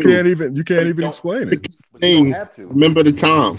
So infectious that children that are single digits today are still towards Michael Jackson without having to know history or any of the press, whether it be good or bad. It still affects small children today. Songs that are Thriller came out, I think, the year I was, but it came out the day before I was born, November 30th, 1982. It actually hit the the record tracks on December 3rd, 1982. Yeah, You're definitely. welcome. Definitely. But see, we know the legacy is going to live on. But just how you were mentioning Thriller, when I was about to be, I was young, but it was a big campaign for Thriller, and I remember the neighborhood was like empty to watch that video. So it was pretty huge, and I just think from the aspect of when you're young and you have these big stars, it's kind of left a big imprint on me. So I remember those days coming. Dante, it's the YouTube page while we're getting feedback. So meet that YouTube page. Oh, there we go. No, yeah, just the YouTube page that you were listening to the show before. Thank you. Okay, so all right. So next, we have Olaf. Who would you like to see? Oh, I don't know. That's a tough one. It's like Now you had 3 hours to come up with that. It's like I'm gonna go with a real. It's like you know I like country, so I'm gonna go with Johnny Cash. Okay, all right. That's a good one. Nice, that's a good one. I'm here for that. All right. What about we'll go to Imani and then we'll go back. What would you like to see? I would like to see Frankie Knuckles. Sorry, he's not a band. He's the godfather of house. No. All right. Cool. Oh. And what about you, Shannon? Oh, I'm going with Prince. Prince. All right. And Dante, who would you like to see a hologram concert of? Michael Jackson. Yeah, you say you can't go wrong with Michael Jackson, right? Not at all. Correct. You can't go wrong with MJ. All right. So the next question is this: what is your favorite guilty pleasure junk food? We are going to start with you, Cher. Cookie dough ice cream. I have some right in the freezer right now. Cookie dough ice cream. I can dig it. Cookie dough ice cream. What about you, Aaron? What's your favorite guilty pleasure junk food? I know you stay fit, but my favorite I don't. Well, I don't like sweet, so a junk food. It would probably be Oreos. Okay. All right. What about you, Yardley? What's your favorite guilty pleasure junk food? Haribo gummy bears. Oh, okay. Oh, Haribo's. Yeah. Oh, okay. And also, if you're not following Yardley on Instagram, is Milligan Marker, right? Yeah. He always has the best food on his Instagram. Don't be hungry though, and follow him. Wherever you at, Yardley, you always have the best meals, man. So yeah, man. I try to get out when I can. I even put we had went to this thing. It's called the 57th Fighter Group restaurant here in Atlanta a few years ago. It's like there's an airstrip outside, and you can eat pancakes and watch the planes go off. Oh wow! And I actually had gummy bears on my pancakes the last time I was at that place. Yeah, it's a problem. Have you heard of that place? I saw a music video there. Oh really? Yeah, it's dope, isn't it? It is. Yeah. That place is a dope place. It's been years though since I've been there. Wait. Side note: we not gonna act like me and Dante don't know each other. He just gonna come in the room, not even say what's up. I'm just saying, bro. Okay. Dante, what's your favorite guilty pleasure junk food? Hello, how are you guys doing today? Hey, what's up, man? Yeah, Sandy's butter pecan cookies. Okay. The funny, I always like to tell the story about Dante. We used to be on that website called Blab, and so he's in his living room, and we're all talking and stuff, and it's like 4 screens, and then I noticed you could see his kitchen, and he had this giant box in the back of Girl Scout cookies. Yeah. When you say he had a box of Girl Scout cookies, no, he had the whole freaking crate that they came with. He was trapping Girl Scout cookies, and he really did it too. He was selling Girl Scout cookies on Amazon. Hey, no, I wasn't selling those cookies, man. I was eating those. I had 2 big boxes of cookies. Hey, look, I went over there. I said, "Can I get a box of cookies?" She said, "Oh, they're only $6." I said, "No, the box under the table." That girl still tells it. And they didn't expect that. They was like, what? Oh my god. I was like, yeah. Like, can I get a tax write off on that? She was like, yeah, here go the paperwork. I said, thank you. That girl still tell that story. I know, right? What about you, Anthony? What's your favorite guilty pleasure? It's one of two. One I can't so readily get, but it's snickerdoodles. And I don't mean snickerdoodles that you can get from, any other. The only real place that I've ever had real authentic snickerdoodles is in DC, Forest Village Park Mall. Nobody makes them like that. Those things are crack in a cookie. I would eat a bucket of them. Like, you can't get them nowhere. Other places sell quote unquote snickerdoodles, but they're like sugar cookies. They're not legit snickerdoodles. But I'm not in DC no more, so I can't get those. So if it's not that, it's peach rings. I like peach rings. Yeah, the little gummy Jones, the peach rings. I kill them. Oh, okay. I like those peach rings too. What about you, Shannon? What's your favorite guilty pleasure? Junk food, though, because we know you love tacos, but that's not a junk food. I mean, I like sugar, but I would probably say Mark and Spencer's custard creams cookie. Okay. Out of Europe. Fancy. I am fancy. Yeah, you fancy. Sure. Did you do yours? Wait, say that again? You do yours? Yeah. Yeah. Cookie dough ice cream. And it's in her freezer right now.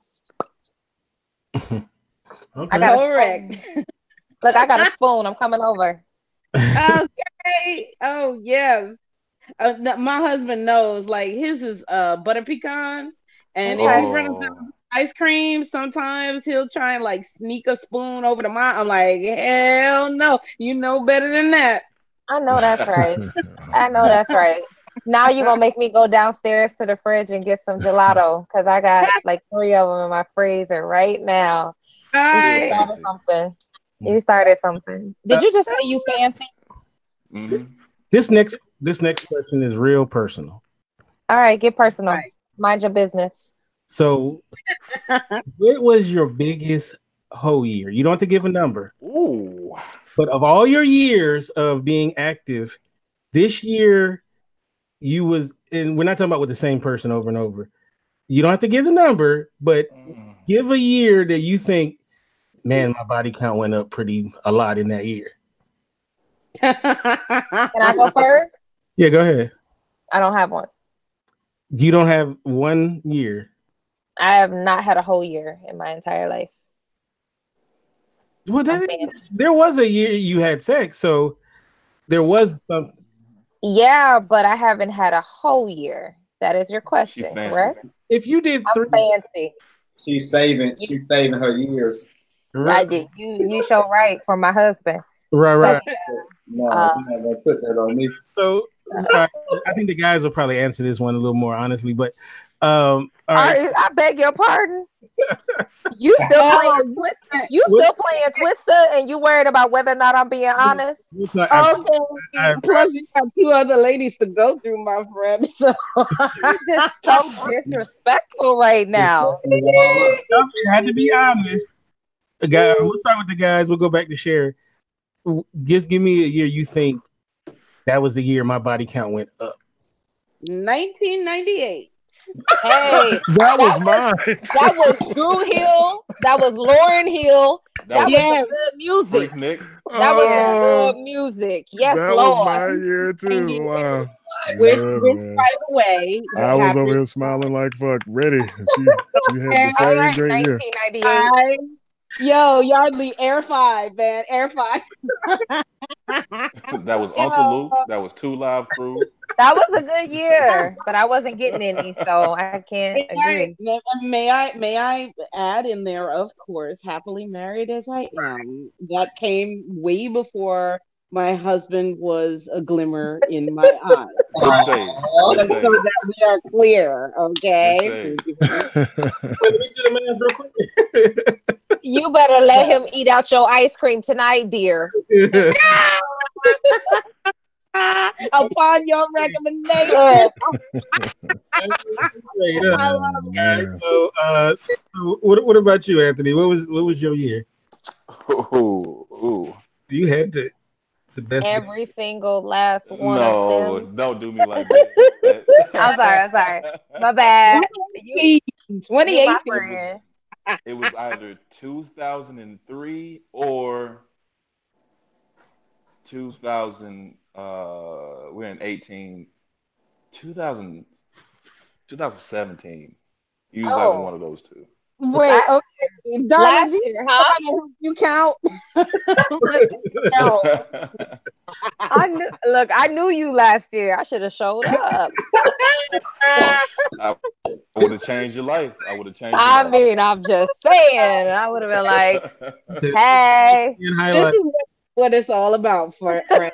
For those that are listening. For that. Yeah, it would have been off the chain. All right, what about you, Dante? What was your biggest hoe? 02 was mine. Yeah.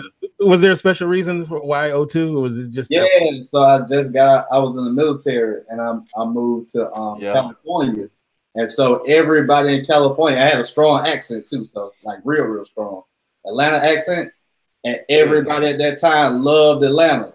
And especially it was like, oh, you from Atlanta, like you for real from Atlanta, you know. So, you know, I was out there in San Diego, you know, so I don't know. A lot of people remember me out there. Wow. Hey, look, that year was so good, I still call it my second home. I gotta Google this real quick. Like, Look, I'm about to look it up too. Oh, man. What about you, Olaf? What was your biggest? Ask about me over there. Olaf. Yo. What was your biggest hoe year? 1980. 19. Okay. I wasn't even here yet. Wow. Neither was I. What was going on in 1980 that gave you that extra juice that year? That's like I just it's like it was just I guess I kind of hit my groove. I'd been out of high school a couple of years, been to I had a little bit of college going on then, so I was in college. So let's be late 79, early 80, because I was in college. So I was hitting the college scene. All right. Go Olaf. Okay, look at Olaf getting it in 1980. I was 4. Right, I was 4 years old. Hey, I ain't mad at you. Mine was 2006. That was a hell of a year.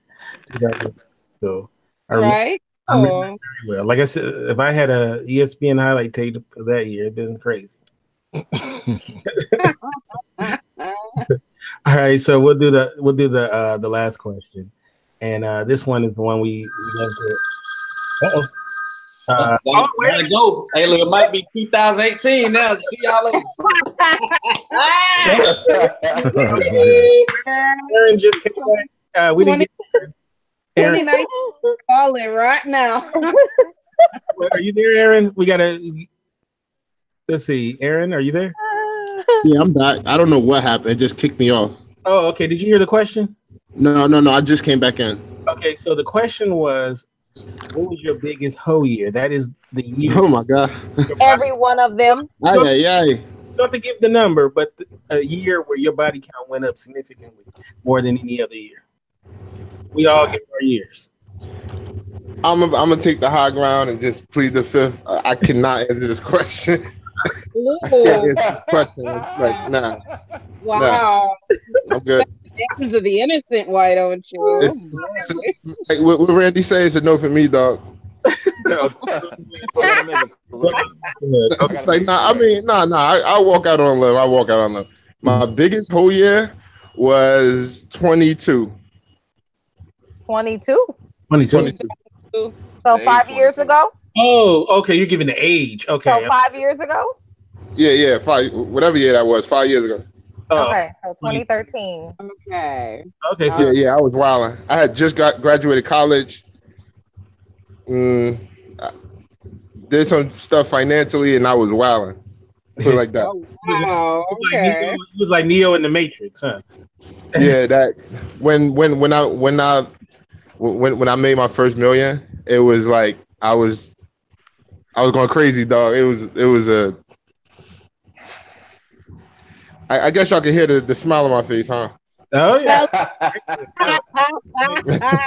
I don't. Yo, we'll give you a minute. Yes, wait. Like I could tell y'all a story from that year. All right, what it? We listening. So, when I first found out like what happened, I had just said, you know what, I'm gonna go to Vegas because that's all I knew rich people did was they went to Vegas. So I'm in Vegas by myself. Like I just rented a private plane because that's what they did. I went down there. I end up getting jumped because I didn't bring no luggage. So I went shopping down there inside of Caesars Casino. So I went shopping down there, and it's like Versace and Gucci. So that's all I was wearing because I just wanted to feel like that was my first time really making some money. So I wanted to feel what it was like. Right. Like at night, taking the elevator all the way upstairs, this guy was like in the elevator. He's like, yeah, so is this the way to the parking garage? I'm like, I don't know. Like, I'm a tourist just like you. He's like, no, I'm just looking for my car. So I'm like, well, I don't think that they park cars on the top floor, but be my guest. So he followed me to my room. He was like, yeah, let's party with you. You got a big old suite. I'm like, nah, dog. Let's chill. Let's link up tomorrow, whatever. Then the next day, I just see the guy with the same shirt on. It was I never forget it. It was a blue and red checkered shirt, like a flannel button up. And I seen him in the middle of the street with these like three big old dudes. And I'm just like, yo, is he walking with bouncers? Like, next thing I know, I get hit in the back of the head. I'm in the middle of what's the boulevard, the strip. I'm in the middle of the street, cars like honking at me and everything.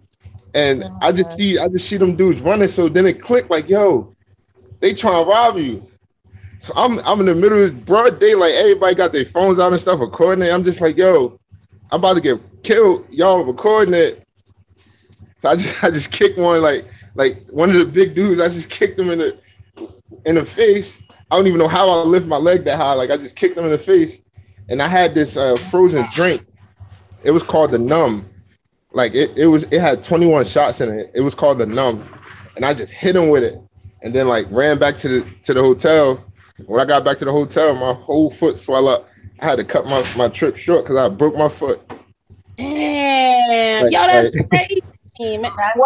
My father and my uncle had to like fly out to Vegas to come get me. Like I was in the hospital, like I'm scared to leave. Like I don't know if they waiting for me, like what's going on.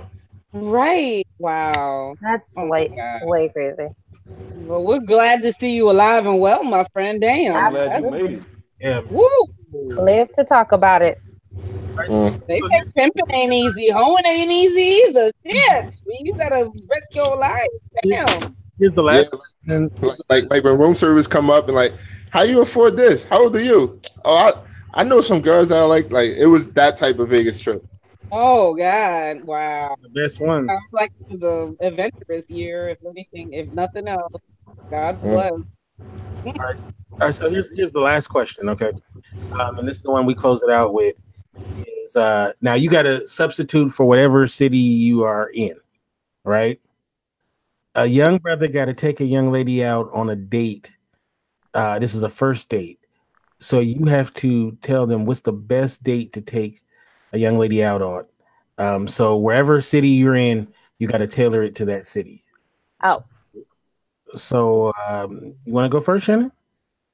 Sure. So I have to tell him what's the best date to take me on? No, some young lady. Let's just say you're doing it as a friend. Oh, okay. I would say start at Breakfast Club too, because everything about dates for me is centered around food. So I would encourage them to eat. Good conversation and food. And then go to Smathers Beach, and then end up at Sin's Burritos for tacos, and then go to Fort Zachary. You need tacos. Go to Fort Zachary and watch the sunset. We have the best sunsets Okay, I can dig it. That sounds good. I like it. I like it.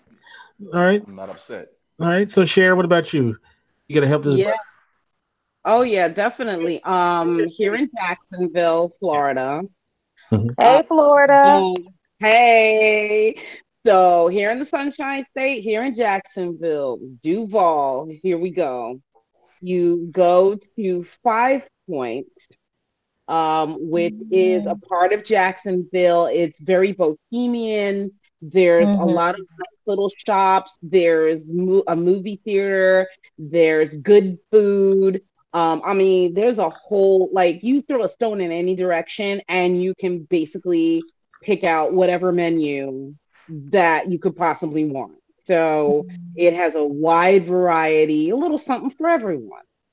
And then after, if you want to go play pool, there is a place on a street called Beach Boulevard.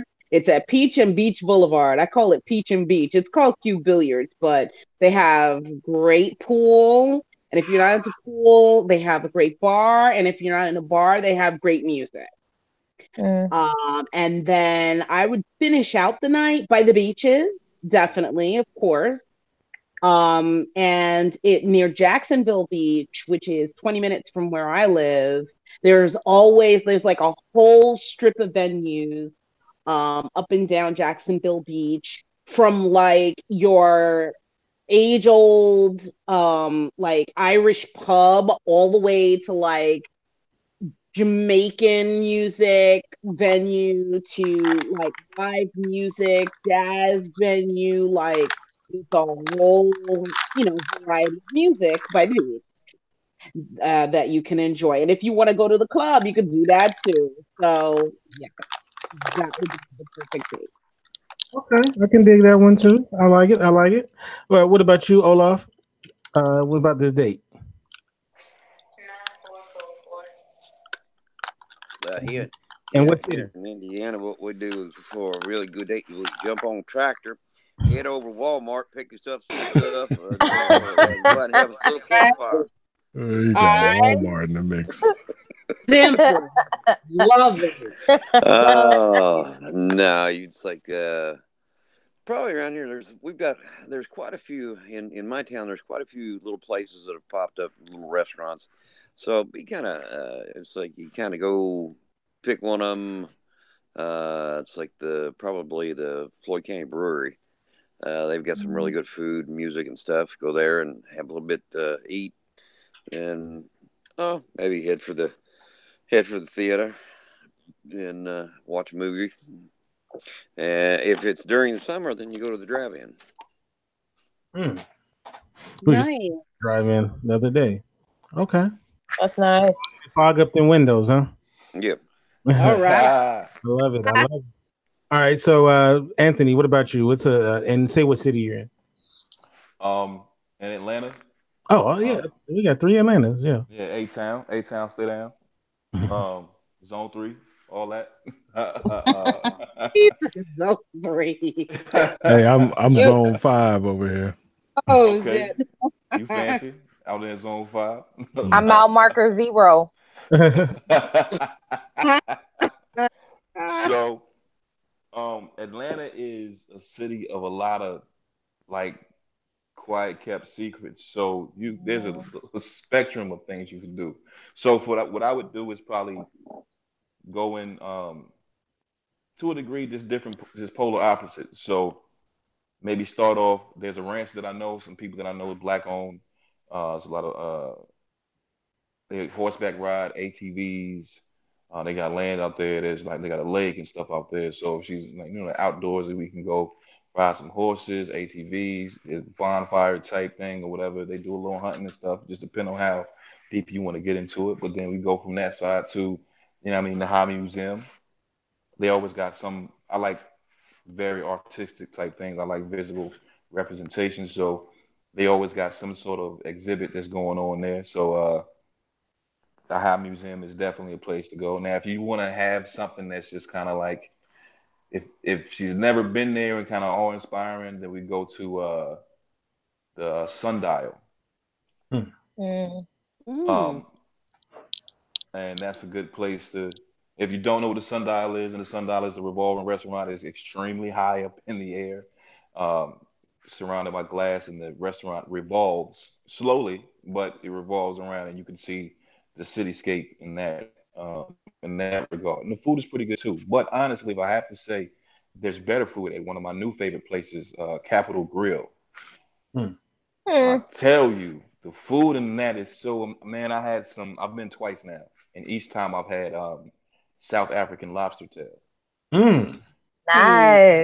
Hey, I'm for that. That sounds real. Yeah, that sounds. We need to show up. We gonna have a group date. We all gonna go. So I've had some South African, and they have different lobster tail, but the South African lobster tail is a little bit sweet. It's definitely a different taste, and I feel like that is the freshest seafood I've had. To not be near a pier or a harbor, like to not be near water, that is the freshest seafood because it doesn't taste seafoody. It doesn't smell fishy. You know what I mean? Like I've been to Red Lobster, which isn't a bad restaurant, but I've had bad experiences there. I've only been twice, but I don't imagine, especially for the cost, that I'll have bad experiences there. I've had the steak I had there was falling off the bone. The lamb was amazing. The cream spinach, Brussels sprouts with like this thick bacon around. If I just go into sounds good. Man, so I don't even like Brussels sprouts, but you will eat every drop of every Love bit of Brussels sprouts. Amen to the Brussels. No, you know what I mean? So if you on a budget though, is that a place to take if you on a budget? Take her to Chick-fil-A. I mean, you can go to. I mean, if you want a budget, go to Cookout. I love Cookout. Like I like highfalutin food, but I'm also, you know what I mean, down to earth. You can get with $12 at Cookout. Like you can get an extra large drink, light ice. You can get a quesadilla, seasoned fries. You can get hot dogs, a hamburger, chicken sandwich, chicken wrap, whatever the case may be. You get like a nice little smorgasbord of food for under $15, and then you still go catch. You go to Starlight over there off Metropolitan, and off of Moreland Avenue. That's the drive-in theater over there. You know what I mean? Catch the 2 for $1. You know what I mean? If you want a budget, but if you're like not necessarily budget restricted and you're trying to impress, some of those other places would be good to go. Oh, and if you want a nightcap, there's a spot. It's kind of exclusive, not so much now, but it's still kind of exclusive. It's called the Red Phone Booth. Oh yeah. Oh yeah, man! You gotta have them cocktails, bro. Yeah. There's another speakeasy on Edgewood, the Edgewood Speakeasy. Yeah, man. Yeah, I know about that Red Phone Booth, bro. Yeah, man. So it's definitely some quaint places here. I mean, and if you like just to kick it, there's a place on Edgewood called Arcade. There are actually arcade games in there to where you can get a couple drinks, couple beers. Yeah, but play some arcade games. It's in Jersey, Barcade. It's in Jersey City. Oh yeah. It is one up there. Yeah. All right. See, Atlanta is the place. So I know I'm covered with you two guys. Okay, so we're gonna go to Aaron, and I'm gonna save the last one for Yardley. He's in Atlanta as well, so that's gonna be really interesting. Aaron, so what city you're in? Jersey City? No. I'm in New Jersey. Jersey City, just not that far from me. I'm in Cranford. So, what's the perfect? So you helping a brother out? What are you gonna tell this young man? I gotta ask him some questions first. Okay. What type of chick you trying to take out? Because there's different levels. Like you could go to the city, because I'm also close to New York. I'm a 35-minute train ride from New York. Mm-hmm. So are you trying to impress her? You just going out because you ain't had nothing to do? I like this girl. She might be the one. I think she's pretty. She might be the one. All right. So this is what I'm gonna do. Right. So there's 2 places you can take her. There's this place. All right. How big your checkbook though? Wow, you really going there? All right. It's not Friday, so I ain't got paid yet. But okay. He got a Groupon coupon. he got a Groupon. I can't help you there. I don't know Groupon. I give him a little bit of money, but I all right. All right. So there's one place. It's called the Blue L House. It's a nice little spot, the Blue L House. So it can range from $50 up to like $200. That's a nice little spot. You can pick and choose. They got all different types of food. Just stay away from the drinks. Just tell her you got a 2-drink minimum. That's where they get you at. And then if you really, really like this girl, take it to the Chart House. It's in Weehawken. It's right on the water. You look at the all glass windows. You look outside. You seeing the Statue of Liberty. You seeing the Empire State Building. You seeing the new Twin Towers. You seeing all that, and it's literally on the water. Nice. That sounds nice. Marble floors, big old chandeliers. If you really like her, you take it there. Oh yeah, I take my drawers off of that. Yeah. I didn't even wear any. You take you to the house, and you have to ask them. Say, look, seat me by the window, because I'm telling you, in the wintertime, it ain't nothing like a New York City sunset in the wintertime. You see all the snow on the buildings. You get to see the what is that tower? Got the lights. What is it called? Empire State Building. You see how the different how they have the different lights and things like that. And also, they have a button that controls the fountain outside. So you want to sit there because you get to play with the button and shoot all the water out. Nice. I like that. Oh, yeah. This gonna be a night of. And I'm telling you, I've only seen it happen once where she said no, but it's pretty much guaranteed after that. So, ladies, be advised. Aaron, take you to the Trout House. The Trout House, because like people pull up in all types of things, horses and carriages in the Trout House, and like the valet open the door, walk you in, like help you up, just like that type of fancy. So wow, it's no stairs. It's an elevator. No stairs. It's an elevator. You get you a glass of Louis.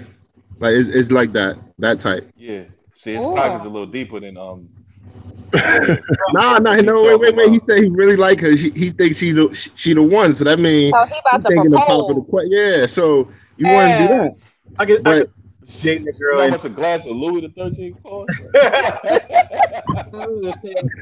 He's like, hey, can I take your black card on this date? Right. Let me hold that. You know. This is well, for Kente, I'll let him hold it for Kente because that's my guy. Y'all are miss. This girl's out there saying, you know, my ex-boyfriend Aaron took me. You trying to take me? Hey, only one person in this world is saying Aaron took him there. That's my mother on her birthday. Okay. That's cool. But the Blue L House, I'm in the tens with the Blue L House. I can take them there or whatever. Okay, I can dig it. All right. You got a knock, son. Like I just on a video check. But in the nightcap, of course, I gotta throw the shameless plug in there. You could definitely come over to Hoboken. Come to 259 5th Street. It's called Nag's Head Pub. You can come there for a nice nightcap. I'll take care of you. Cool. I feel like anywhere I go in the United Jersey, I'm gonna feed you. I'm covered. All right, so I purposely saved this last one for Yardley because this brother, he's always got something going pretty cool. You seem like the kind of brother you want to be a fly on the wall when he hangs. Hey, I'm gonna give you one that just never fails, man. It just kind of shows how much of a shit show it is. I'm gonna play the Speakeasy, the Cocktails, Buford Highway for food, and close that bitch out in the Claremont Lounge. That's a set. Yeah, I'll go with that. Is Blondie still there? Say what now? I said the Claremont Lounge. Oh yeah, man, the Claremont Lounge, man. That's a never fail. So I'll say that you don't break the bank too much, and the Claremont is a national landmark. It is. Yardley, I'm glad you didn't say Sizzler. I know, right? not Michael Potts with yeah, we had probably come out of nowhere. Yeah, he was an actor guy. He said I take him to Sizzler. Yeah, he was the actor who played Brother Mouzone on The Wire. Yeah, he killed Stringer Bell. Oop, spoiler alert. He killed Stringer Bell on the show on The Wire. All right. So at this point, we're gonna have some poetry from Shannon, and then we're gonna say goodnight. Okay. Floor is yours. All right. I'm gonna do one of the poems I wrote while I was in Belize for the upcoming book, Dismantling Daddy Dysfunctions and All the Men I Loved After Him. And it's entitled Placing Blame. Daddy, it's your fault. I wish I knew better, had better, experienced better, taught better by you. Now just a warm body would do, until it started to stick like glue. Gorilla, hard pressed on manila, postage stamps, letter writing so old school vanilla.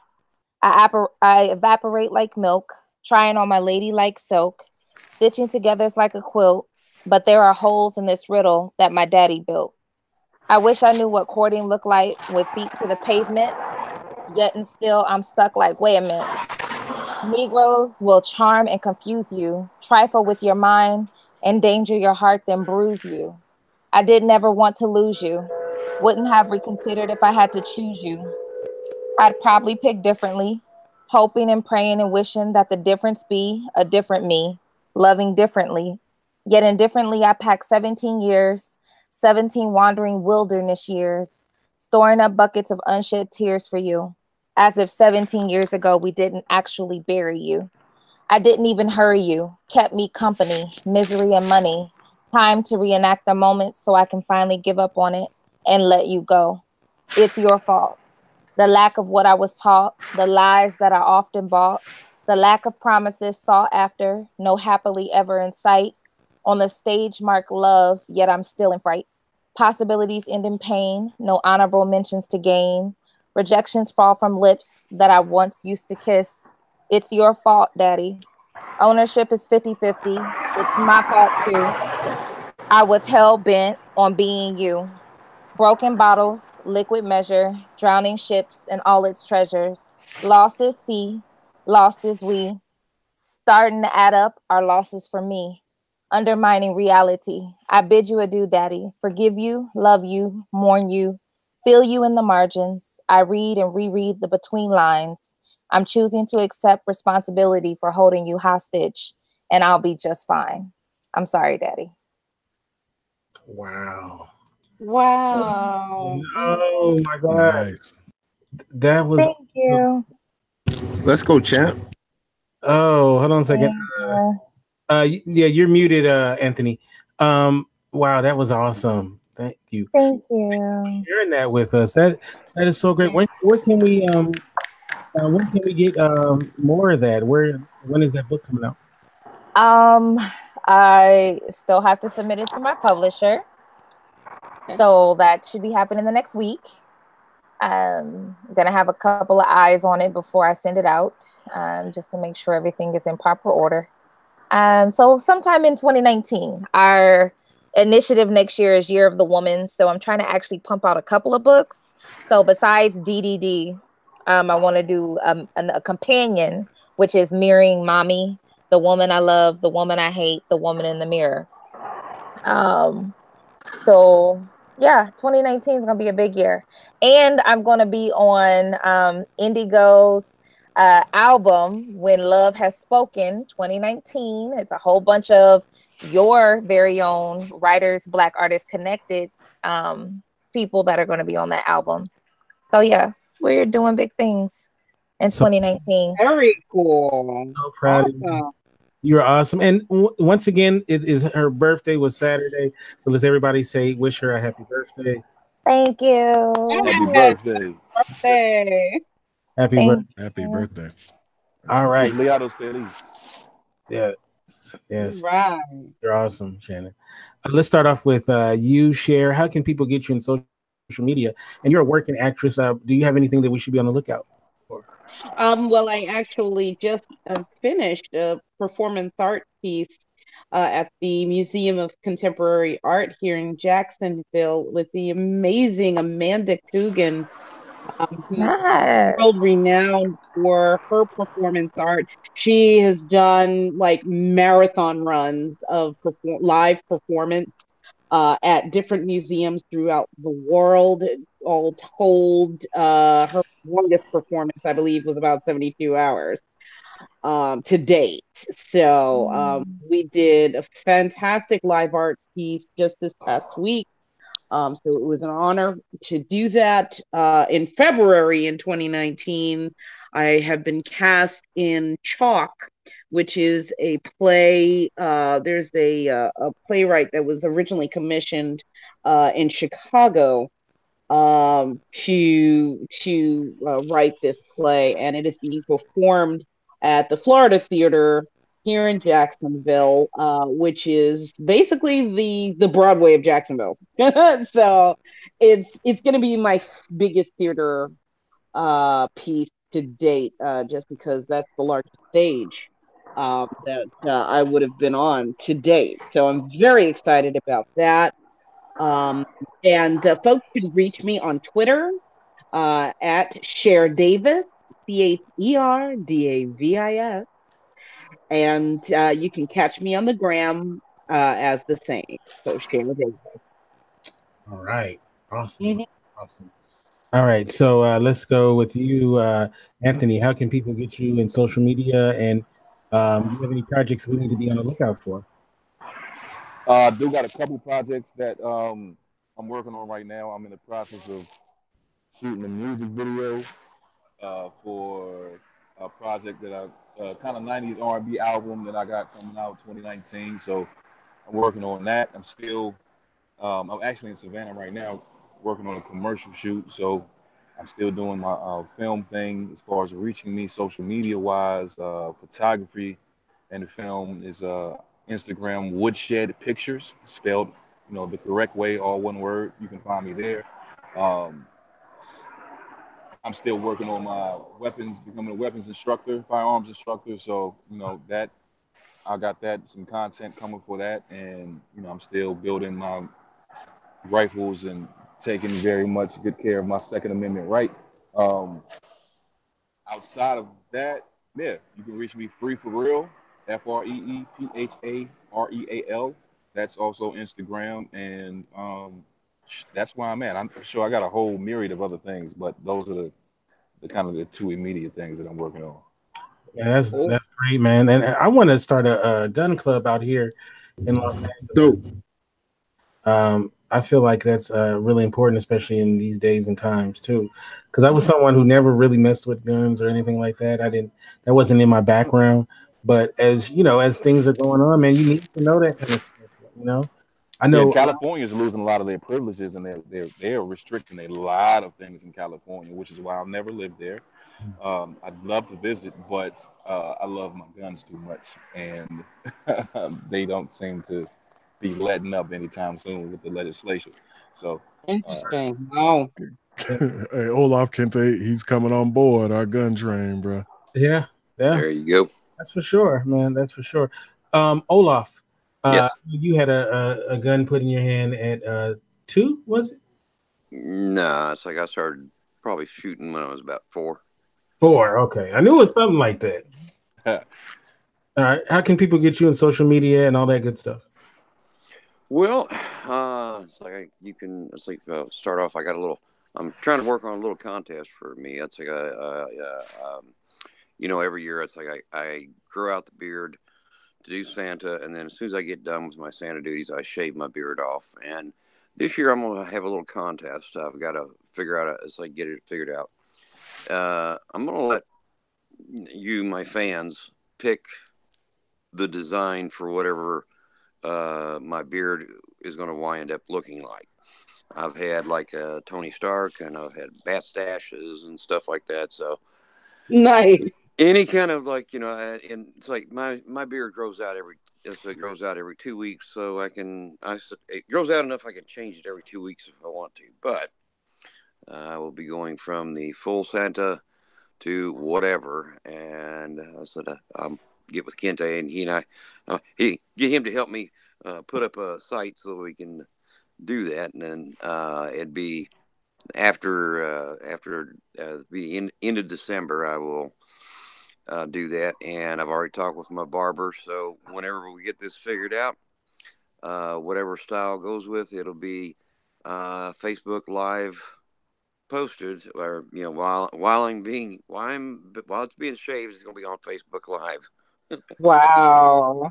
Love it. From my barber. So you can stalk me on both Facebook and Twitter at Olaf Barbosa, but just don't stalk too close because I do get nervous and I do have an itchy trigger finger.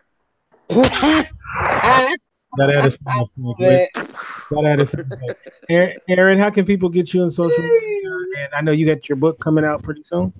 Yeah, you can reach me on Instagram. I'm not on Facebook anymore. I just have the Messenger now. But you can reach me on Instagram at Aaron Mr. Wake Up Better. You can reach me on Twitter. Yeah, that's pretty much it. Twitter, Instagram, Facebook, Snapchat, Mr. Wake Up Better on all social media. And my book will be out. I did say by the end of this year, but 2019. I'm gonna stop playing and actually put it out. All right, man. I'm looking forward to it. And I will definitely be a supporter because I think it's important. And Dante, who just popped in, how can people get you on social media? And also, what kind of things that should we be on the lookout for you as far as the content you create and you have different things that people can subscribe to and help people find not financially, it's like you're giving out money, but as far as financial advice and stuff. For me? Dante, there's Dante. Oh. Yeah. You can find me at Dante Tate Godfrey on Facebook. And what I actually do have coming out right now is a course to teach people how to sell on Amazon. So that's actually out and beta test right now, and I'll be launching in the next couple of weeks. Love it, man. And what was the name of that place in Atlanta that you were talking about that you got to check out, Anthony? And I mentioned Capitol Grill is my new favorite place. I've also mentioned Gladys Knights. You said Gladys Knights? Yeah. I'd say stay away from in the place you get the drinks at. You the red something. Red phone booth. Red phone booth. Have you ever been there? Yes, it's like you gotta have like a password to get in. You know what I mean? Oh, you gotta know those type of place. It's like like Tom Cruise and it's like those. It's kind of like some of these things, just like the old speakeasy setup where you get a password, you go to a phone, you call it. If it's the right thing, then they let you in. I love it, man. Wow. Yardley, how can people get you on social media? Tell us about Keep Creeping It Real, as well as anything else that we should be on the lookout for. Yeah, you can follow me on Twitter at militant_marker. And of course, in 2019 with Indie Radio, there's a lot of shows that are coming up that we haven't touched yet, Kente, that we probably just got to get our scheduling together and revisiting some old shows that I did for Indie Radio.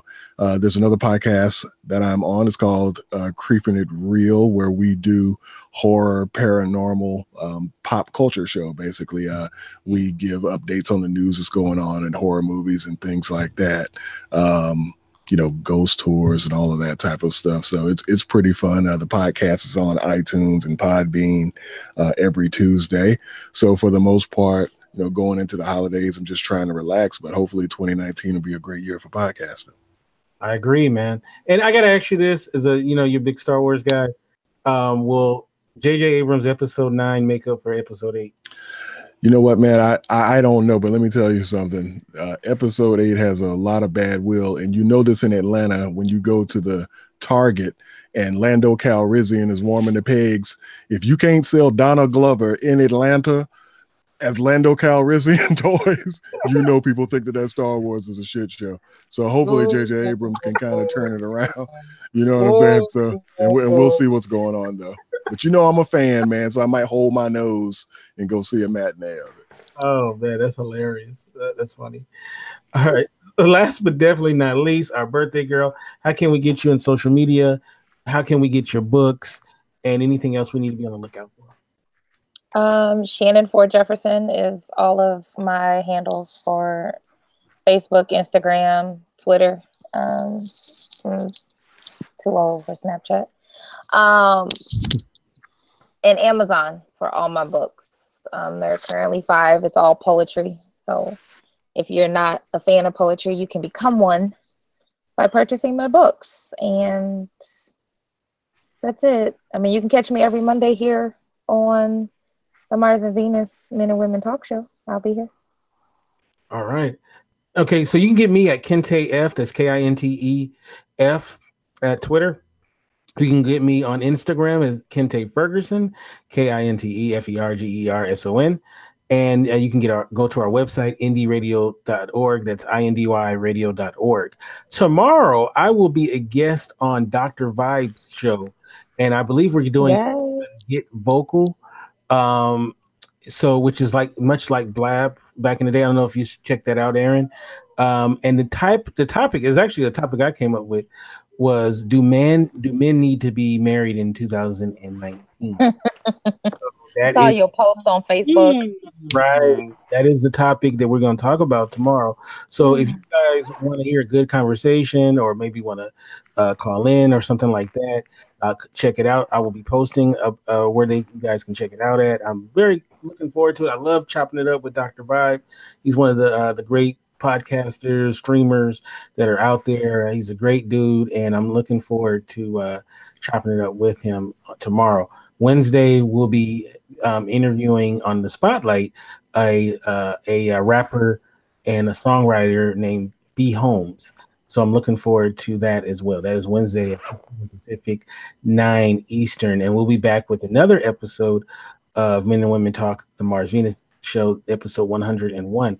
I want to, before we say goodbye, thank all the people who have contributed to the show. Of course, my great co-host, all the listeners, people on this panel, Aaron, Anthony, Cher, Dante, Yardley, of course, and Olaf, previous co-hosts, Acu and Rashim, as well as Carolyn, and of course, Finn, the great Finn, who was great, Norma, who was on the show as a regular as well, and of course, we mentioned how Brandy passed away. Rest in peace to her as well. And everybody who's always contributed to the show. Thank you so much. And hopefully we'll have another 100 episodes. With all that. I said, I know. Thank you for hosting 100 shows. Yes. Thank you. Like, you. We appreciate you. With all that said, you guys have a great rest of your week. God bless. And let's have 2019 be popping for all of us. Agree. Co-sign that.